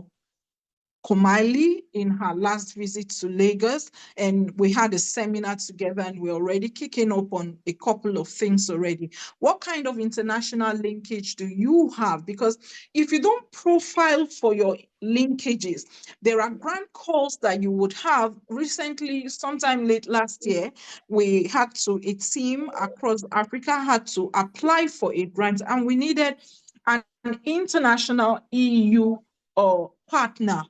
So there are grant calls that would require that you have a strong local might be African-wide, continent-wide, regional-wide, and then a strong international linkage. So you need to profile to ensure that your L for linkage is built and strong.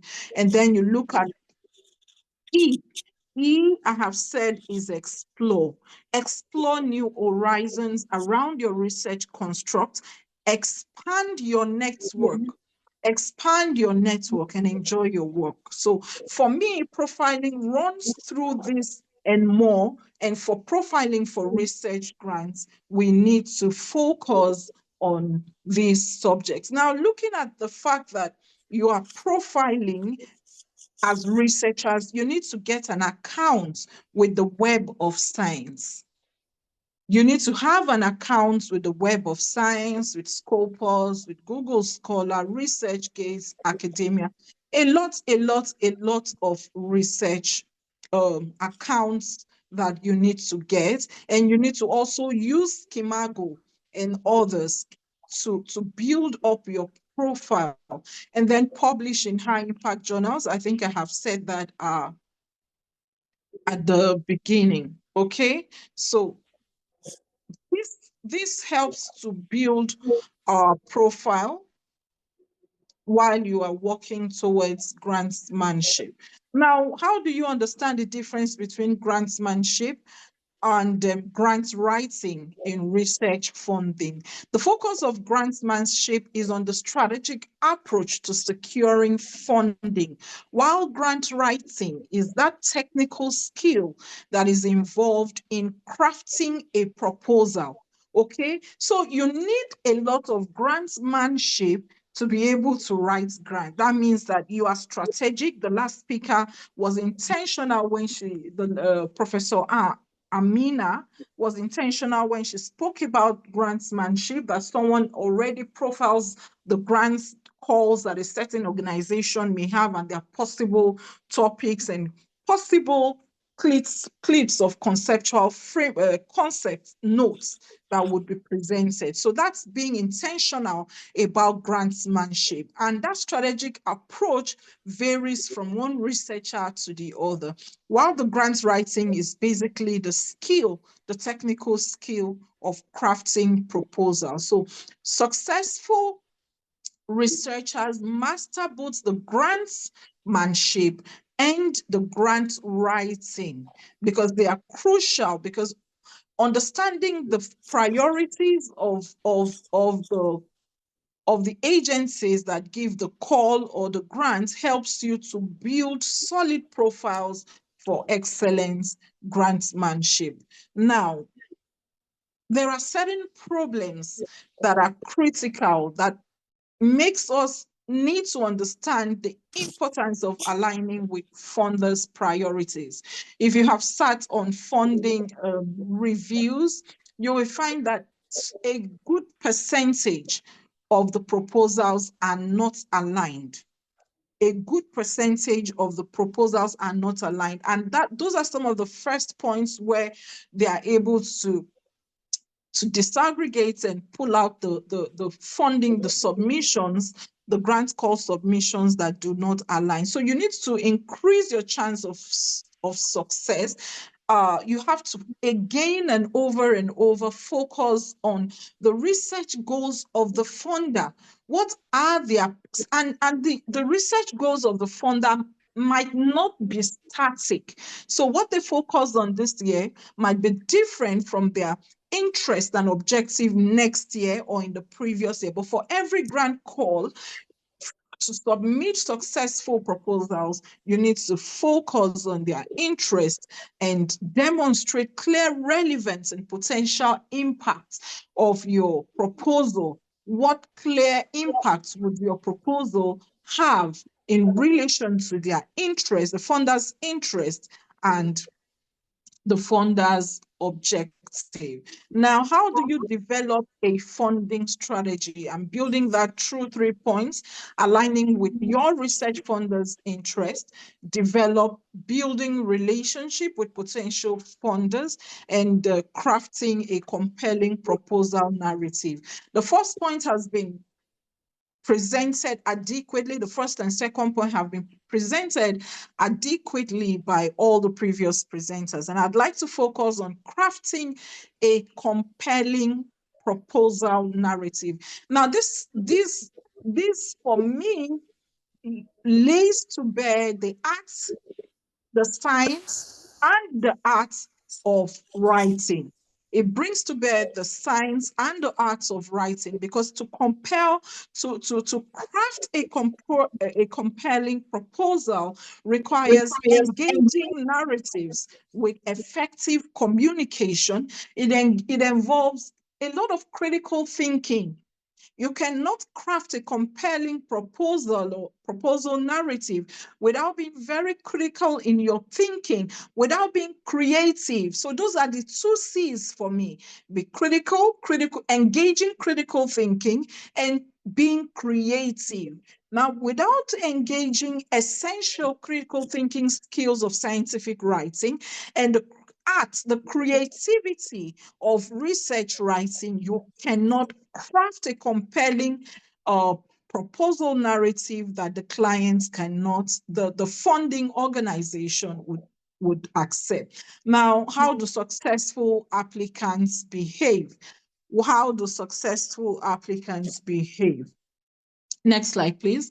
Key practices that lead to winning research grants and funding opportunities, I don't know what it and funding opportunities include Sorry. successful. Yes, please. I'm having some issues with the. Has it moved? Is it on the same page? It's still on the same page. We're now on habits of successful applicants. It's supposed to be 7. Yeah. Okay. Yeah. Can That you say is, it now? yes, yes. Thank you. There are certain practices, certain things that successful grant applicants engage in order to be successful. For anyone who has won grants, I have been privileged to have international and local grants, still writing. We win some, we lose some. There are some factors that are key, and this is persistence. Persistence. It is critical that you are persistent and you are persistent. I don't know how better to explain the word, but persistence just explains that word. You don't get discouraged if you are turned down. Sometimes you are not turned down because your write-up is not solid. Sometimes you're turned down because the funder doesn't have sufficient funds to take all the applications. Sometimes you're turned down because your submission was late. I'm aware of certain grants where it is the initial calls that were submitted that they focus on because they believe that those people took their time to make their presentation. You have to, however, be persistent to be a successful grantsman, and then paying attention to details was extensively presented by Prof. Randewa and Prof. Annie. You have to pay attention to the details, as well as Prof. Amina, so I won't flog that. If you do not pay attention to details, you would not be able to present in the direction of the funder's expectation and interest. And then you have to be able to refine your proposal.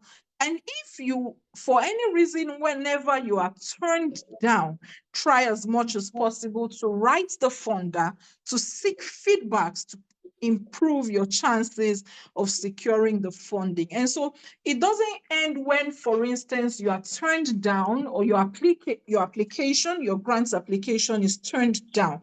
It doesn't end there.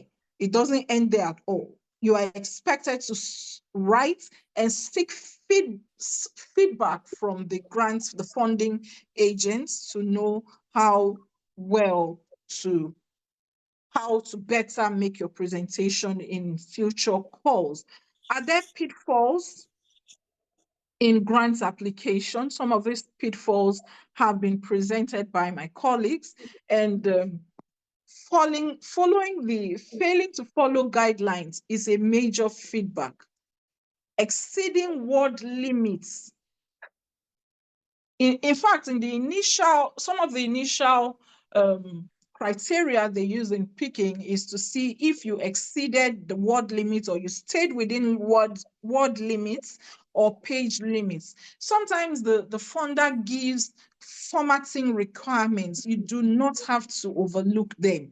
And also, you should just know that once you ignore submission deadlines and you haven't have prior communication and approval of the funding agency, there wouldn't be any possibility of having your submission considered.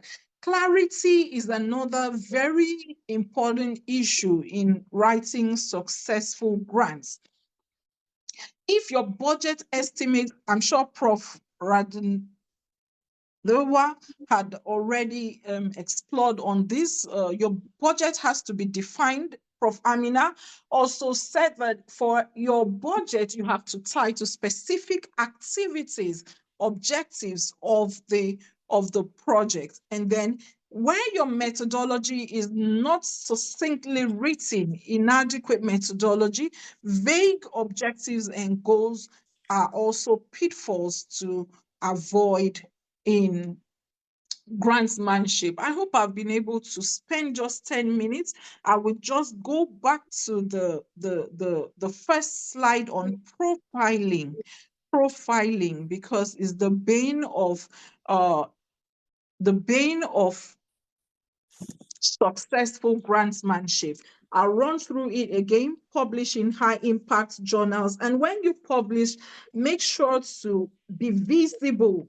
Visibility, I agree with Prof. Ranadewa, is a lot of profile.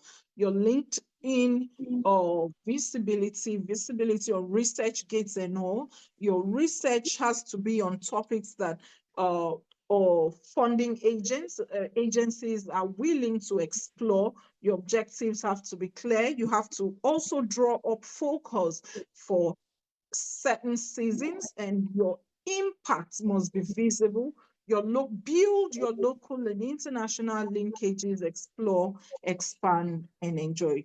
Ladies, I'd like to say a big thank you for listening and for this opportunity to make a presentation. Thank you, Prof. You have the floor. Thank you very much, Dr. Beauty. Thank you for bringing these other perspectives to our discussion today. She really emphasized a lot about profiling, and she gave us an acronym for that, for profile. And she touched on the fact that we need to keep publishing in high impact journals. We also need to research on trending topics. By trending topics, she simply means topics on the global burner, topics that the world is discussing. That is the only way funders, that is where the money is. So it's not what you want, it is what funders want. And funders want to solve global issues. So we must see how that the little work we are doing aligns with these global issues. And then she talked about the fact that we need to have strong local and international collaboration, and a lot more that she did bring to the fore. Then she talked about registering on academic platforms, Google Scholar, Orchid, Web of Science, Scopus, ResearchGate, LinkedIn, all of those are our own. That is our space. That is where we should be. These platforms that I've just mentioned. And she talks about the habits of successful grant applicants. And she talked about persistence. Okay, failure is never final. It's just a phase. Okay, so we shouldn't get discouraged. Instead, we should take the corrections and apply them to improve our next application. She talked about paying attention to details. She touched on pitfalls in grant applications, like failing to follow guidelines, page limit, word limit, lack of clarity in proposals, and a lot more that she did talk about. Thank you again, Dr. Beauty, and we appreciate your contribution. The floor is now open for contributions, questions, and comments. We can ask our questions or make comments and point them to any of the speakers. So the floor is now open. Okay, maybe I'll just set the ball rolling. Most of our speakers talked about interdisciplinary research, and my question is this: how do we identify colleagues from other disciplines? How can we interact? How can we approach colleagues from other disciplines or even from other institutions?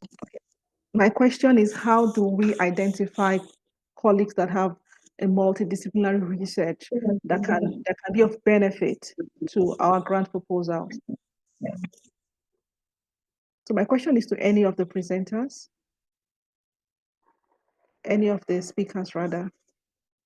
How do we identify and approach people that have a different focus from ours, but we see that their expertise can be beneficial to our work? I would like to answer for that question, Dr. Patience. I Yes, hope please. I'm audible. Yes. Now, with regard to one of our research grant proposal, where there were one principal investigator, and there were a few other investigators, all are from our department itself, our university department itself. And then while we are developing the research proposal, that we realize that we don't have the knowledge with regard to analyzing parts. Especially, we were focusing on a little bit this multi-criterion decision-making models. Now, I'm from a build economics department, quantity surveying department. So my knowledge, my colleagues' knowledge with regard to computer science and all these Python and other technologies, those things, we have very less knowledge. So what we have done was, we were looking for someone who has the knowledge on multi-criterion decision-making models, the knowledge on these technologies, especially Python. And we were looking for their publications, actually. And we had to ask from some, especially from decision science. We have a nice department in our university, decision science, Department of Decision Science. So they are only doing all these models. So their expertise is on this area. So we had invited one of the lecturers to join with us for a grant proposal. That's one method. Once you have finalized your initial draft proposal, you have to clearly identify what are your strengths, what are the things that you can do, what are the things that you cannot do. And the second thing is, we need to talk into different people and identify what are their capacities, which we can be used for our data collection, data analysis stage. And another thing of identifying multidisciplinary, especially now when we are doing only, let's say if it is just a local group, then sometimes we will not be able to reach some international or some, let's say, especially for data collection purposes, we will not be able to reach for some people. Let's say we are going to discuss about this carbon emission. Sometimes we have to talk to, now one of my students is discussing about this carbon financing. So we need to get insights from even the UN Climate Fund people, those who have the knowledge on this one. So we need some people, maybe let's say, now what we have done was, we have done a LinkedIn search, and then we have checked the people, especially from academia, those who have the connections with that people. So that is another way. And another way I can suggest you is, as I said earlier, during the conference, especially these organizations like contractors, consultants, they are coming to us and they are showing their interest with regard to sometimes investing, right? So I'm not talking about the research grant, because sometimes the grant is not enough for our whole project. So then we need to identify those people and we should give something to them as well. So these are the main methods. And as I said earlier during my presentation, I'm definitely will look for their publications. And even if they don't have publications, let's say if it is an early career researcher, I'll be checking his or her capacity to collect data, analyze data, and his or her commitment towards the work. Then I generally prefer to hire that person. And third, all the networking, as all the presenters mentioned, networking is very, very important. Irrespective of the country, irrespective of the industry, without networking, you will not be able to understand and get some researchers to your grant. Thank you very much. So if I understand you very well, we can check through publications, like search for people that have done certain works in certain areas. We can check and then reach out to them. We can do LinkedIn checks and then conferences. Thank you very, very much. Yes, we have Baby. Yes, Sorry. please. Yes, Can please. I add just one more to that? And this is from what we've experienced in my team.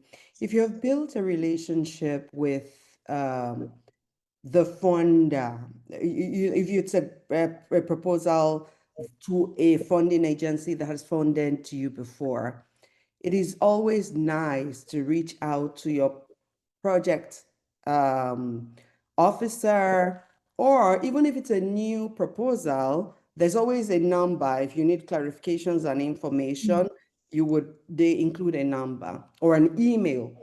It's important to do that because sometimes funding agencies like to link their funds. They probably have funded someone independently to do something. I give you a good example. We have a modeling team, mathematical modeling team that's sitting at Cambridge University, funded directly by some of the funding agencies that have funded us. And they are supporting more than 15 other grants that the same funders have funded. So normally when you reach out to say, okay, do you have a suggestion as to this kind of expertise and where we should go? They first of all see your willingness to collaborate. It helps your application, and then they can link you to people they have tested and trusted to work with you. So this is another avenue that we have explored extensively in my team. Thank you, Prof. Thank you very much. Yes, Bimisola, you now have the floor. All right. Thank you very much, ma'am, for the opportunity. I want to also appreciate the presenters for their presentations. It's a whole lot, and I was just thinking and wondering, okay, based on Professor Eni's presentation, I think I can classify myself as a mid-career academia because I've completed my PhD, and I think so can I say it's now time to start trying to look out for grants that I can apply for and all. Then I would like to, if Dr. Professor Hamina, Dr. John, if they can share their experience, how did they begin to start winning grants? Did they apply as a sole person? Did they apply and collaborate with others? Did the concepts come from them?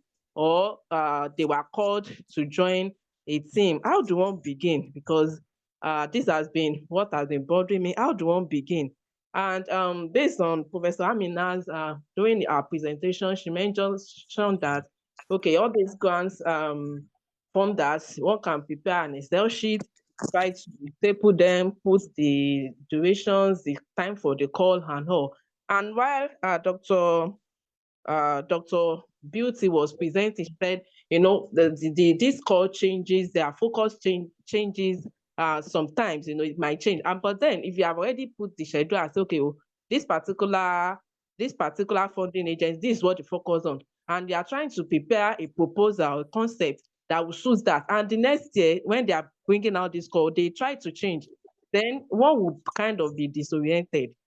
So I think I don't know if the question is clear now. Let me restate it now. Okay, how do we begin as a young researcher, upcoming researcher? Do we begin as a sole person, try to have a concept? Who do we reach out to? How do we reach out? Or can we apply as individual? Or we need to now look for senior colleagues that will co-opt us? Or how do they even see? Okay, through profiling, yes, we have LinkedIn and it's up to date and all that. And by God's grace, I'm trying with my publication. So how do one begin? Thank you very much. Yeah, Dr. Amina, you can go ahead. All right. So for me, I'll just tell you that there's no other time than now. So in some of my collaborations, we have research assistants and we co-opt students in doing their PhDs in terms of collecting data, analyzing data. So like a research collaboration has a clear-cut roles. People who are supposed to do this and that. Some people are good with M&E, some people are good with writing. And then you can also look at the objectives of the research, and then you have this expert dealing with this objective and that expert dealing with that objective. So no, if you're an early career researcher, you're probably better off working with a team of senior as well as junior colleagues. So again, it depends on the roles. And a lot of the time, even the research funder would tell you who should be the lead. So they would tell you that they have to have so and so qualification and expertise. So that probably might not be you. And it depends on what type of grant it is. So your best bet is you have an idea and you develop that idea into a concept note. You look at what a concept note entails. Once you have a template and you start filling in the gaps, it will be more and more clear to you, what do you want to do, what your objectives are, and then who you need to achieve that whole idea. And then you go out and you start looking for people who would be able to do these things for you. And remember, I even made a note. This isn't about cronyism or nepotism. You don't just call your friends. No, you call people with expertise who are able to do people who are good with budgeting and financing, you get them. People who are good with scheduling and project management, you get them, as well as experts in the field. So, for example, you wanted to do a research on monetizing, energy from an anaerobic digester, for example, you need to get somebody who's good at financial planning in terms of power. So the time to start is now. In fact, we're always late, So yes, I hope I've answered your question. Okay, thank you, Dr. Amino. Maybe Prof wants to, yeah, Prof. Annie, please go ahead, ma. Yeah, so I wanted to say, you said you finished your PhD, you're trying very hard with your publication. I do have a question for you, and you don't have to answer, you just think about it, and this would help every other person, I think, who's around this stage. Have you done a postdoctoral research work? One question. Did you do your research? Do you feel your research and the time you spent doing it has substantially prepared you to undertake major, high-level, cutting-edge research in your field? If not, you first things first, you need to get a robust hands-on experience with doing. So you're either going to go do a postdoctoral research or you go do an internship somewhere. While in doing, you gain the experience that you would need later on to, position yourself. One of the big constraints that I have found, and I say this because I think I was particularly lucky because I came first from research before I came into academics.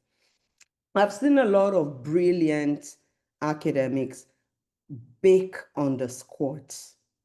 What do I mean by baking on the squat? They do their BSc, they do their master's, they do their PhD, all in the same sitting, and there's nothing wrong with that at all. And they do it all in probably one institution, and they are doing the kind of research where, okay, let's just get it done and finish this program. And then they remain, or they get into academia, and then they want to grow. It's tricky because then they get to a point, and they especially when all of this work is done, not I'm not saying they're substandard work. No, that's not what I'm saying, because everybody involved usually gives their very best within the resources and within the infrastructure that they have available. However, it is not enough. So if you remain at that stage and you try to build from there, you are not able to rise to your full potential. So it's nice to do a postdoctoral research outside of this place, find a teaming research group somewhere, look for mentors, look for someone, or find an internship program that enables you to get hands-on experience in your field, cutting edge, depending on what cutting edge means in your field. And then you can return.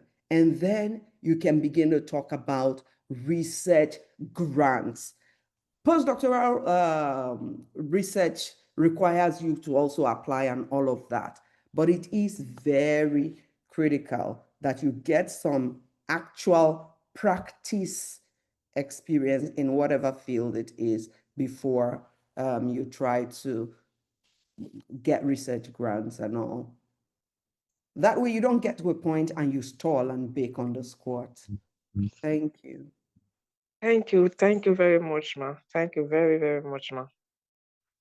Let me quickly take another one. I see a question on the chat and I want to take it. I'm personally interested here. I'm interested because I had my 2 kids whilst doing my PhD, and I've tried to juggle research and yes, thank you, Prof. Let me read it out. What advice do you give a female researcher who is still nursing a baby, or has the intention, if giving birth or is even pregnant, should she wait until she was done with all this, or is there a method affordable for women in that class? Yes. So you cannot wait. Okay. You need to find a way to balance. There are ways to balance. And I say this a lot to to sisters, when I speak to sisters. Do not try to run after your male colleagues. You cannot run after your male colleagues. They get home in the night, someone was thinking about what they're going to eat to ensure they get balanced diet. And maybe if they're very lucky, someone has food ready for them. You're the one doing that thinking and doing a whole lot of other things. So you can't run after them. But then you also cannot wait and finish one thing completely before you start the other.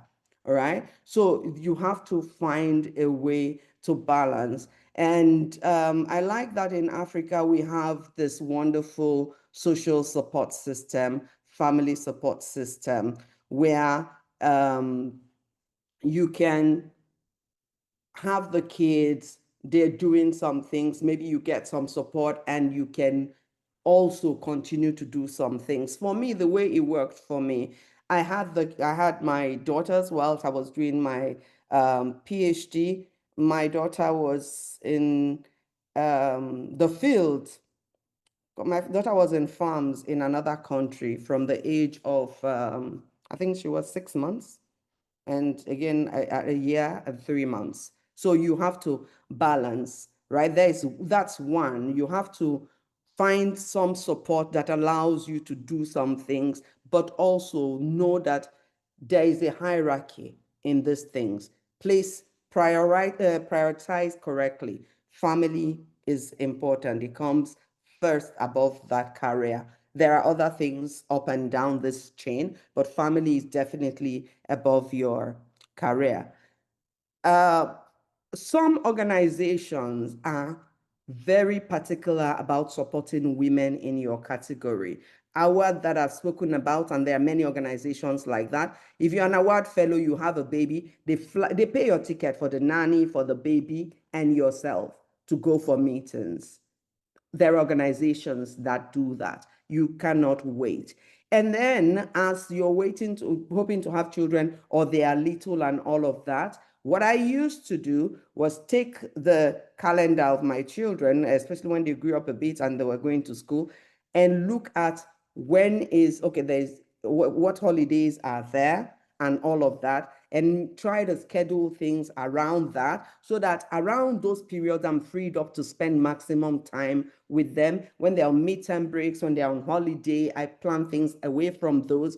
But when they're going to school actively and I have help, I am able to then also maximize my time and do a whole lot of things. So please do not wait. You need to try and find a way to juggle it and find support as well. There are organizations that support women of childbearing age because they understand how that influences things. Thank you. Thank you so much for that. Prof. Pat, can I add my voice to the last two questions? Thank you very much. It's important to know that childbearing, marriage, pregnancy is not a hindrance to building a successful career as a researcher. I would say for me, it's a plus, okay?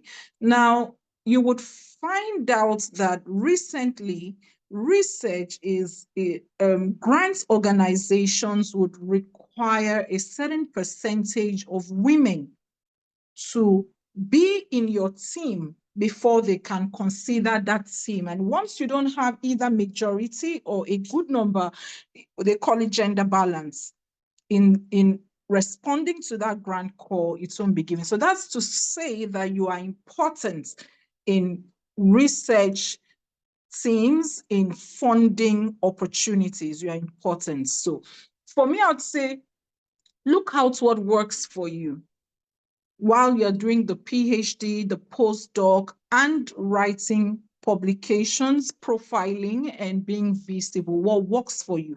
Some women are nocturnal, others are not.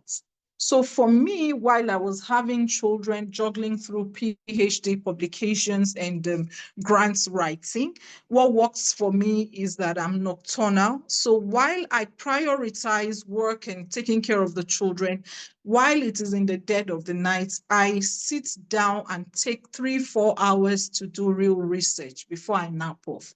So if it does not work for your health, you do not have to practice it. For some women, they are able to work better in the daytime, whether the child is in the daycare or the child is gone off to be with care, they are able. So you have to structure what works for you and be intentional to achieve something. Something that is really, I would never forget while I was doing my PhD, I was researching into the lean philosophy, lean thinking, lean management. And that's reading and researching into that subject impacted my life so much that I was able to prioritize and understand that whatsoever I'm doing, even in the kitchen, at home, the chores and all that, I'm able to spend just the approach to delete any extra activity that doesn't add value. There are things, a lot of things that women engage in that have no value. Staying on calls for 1 hour, 2 hours, sitting on social media platforms without value.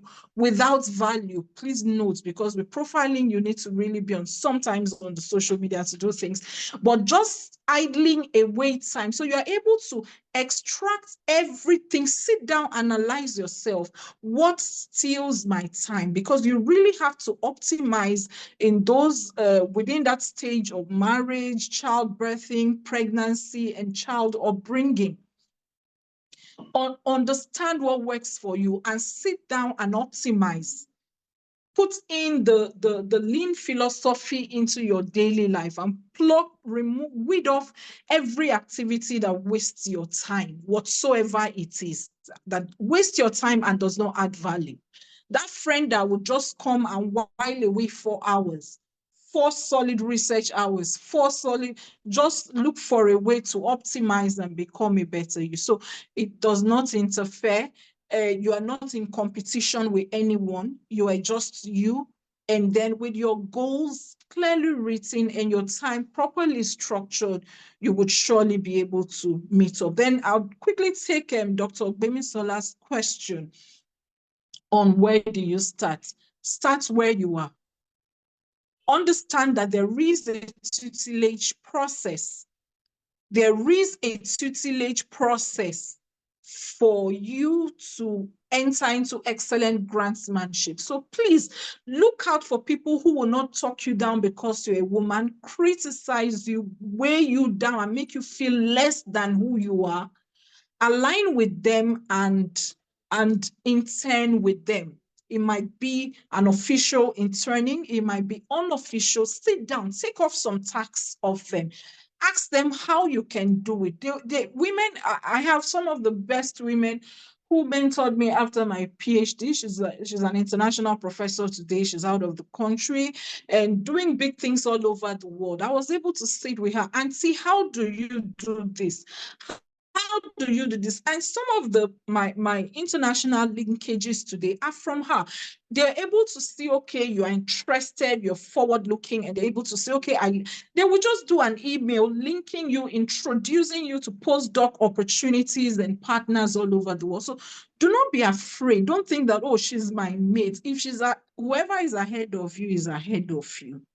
So please sit back and learn, and then explore the opportunities you have. My first grant was an industry grant. My first grant was an industry grant, and I looked at a challenge in the construction industry, and I approached the CEO of a construction firm, and the foundation of that firm funded the grant. The grant was executed, and and that grant, the organization participated in ensuring that some of their artisans were able to come on board and also learn. So do not be afraid to start. Do not feel you are less than able to do it. You can do it. Being a woman is an advantage. You are not mentally, socially, intellectually less. In fact, you are a plus to any research group. You are a very big plus to any research group in winning grants in the future. Well done, Bemisola. Well done. Thank you very much, Dr. John. We really appreciate your response, responding to the two questions. Also, Prof. Eni has already also responded to it, and I believe justice has been done to both questions, and quite a lot of us are really benefited from the responses to those questions.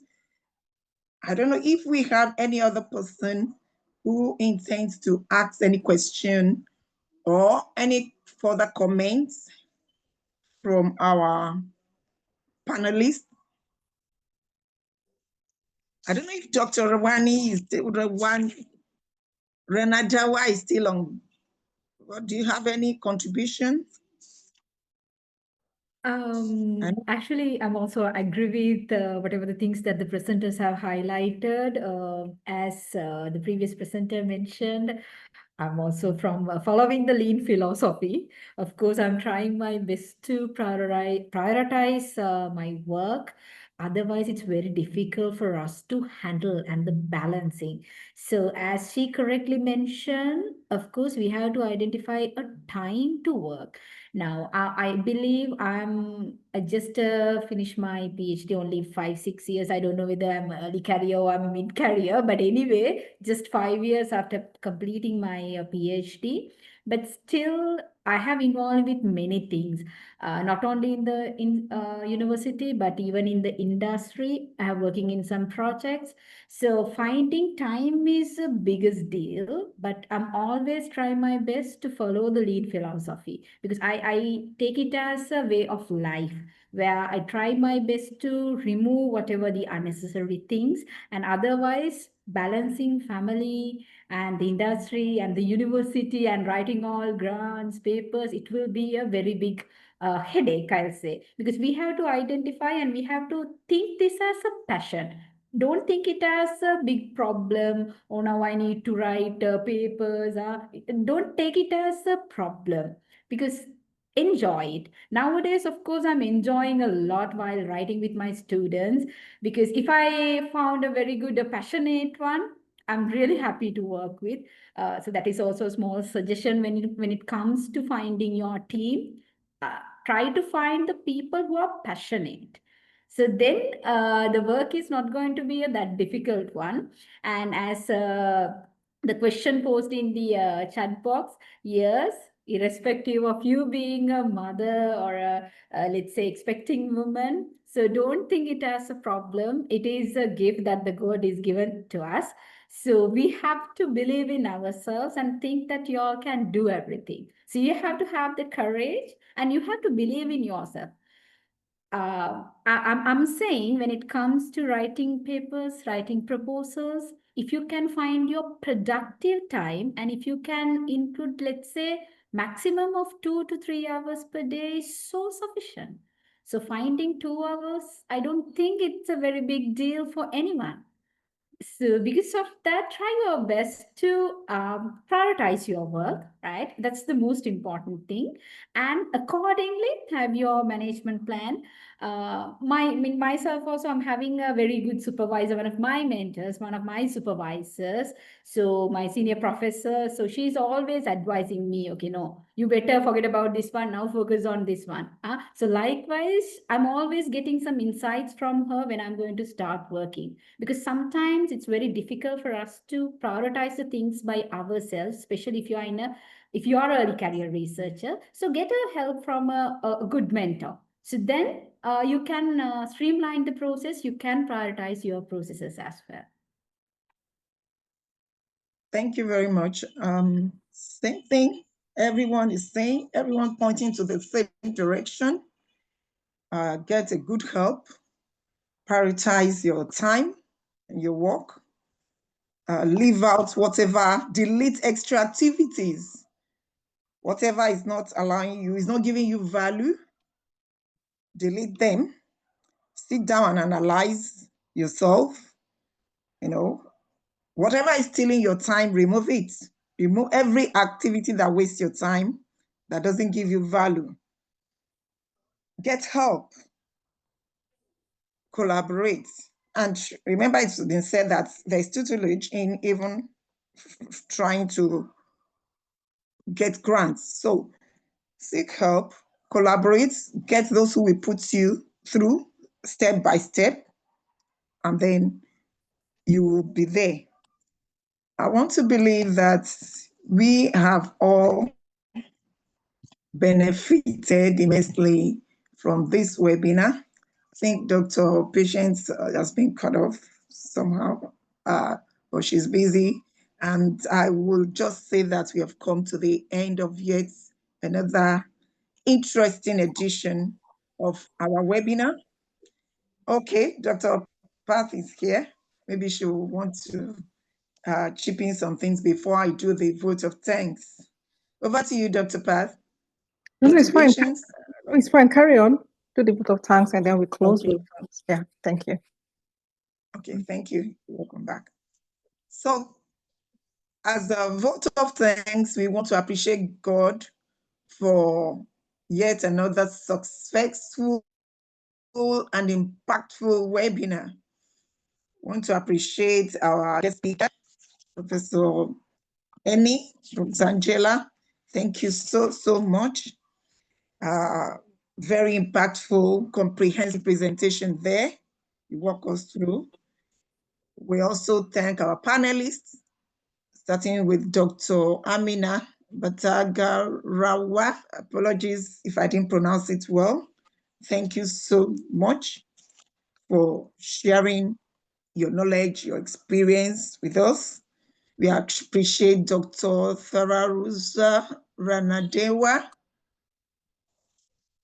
Apologies if I have not pronounced it well. We appreciate you also for your insightful presentation, sharing your experience, and also our Dr. Beauty John. Thank you, Madam, for your critical analysis of profile. We love how you have actually given us what it takes in profiling. Profile, you have given us the definition of profile and you have shared your experience. And so that you also started your grant with an industry-based grant. And this webinar has actually enlightened us more. The reason for research, not just doing academic research, but what impact it has in the industry.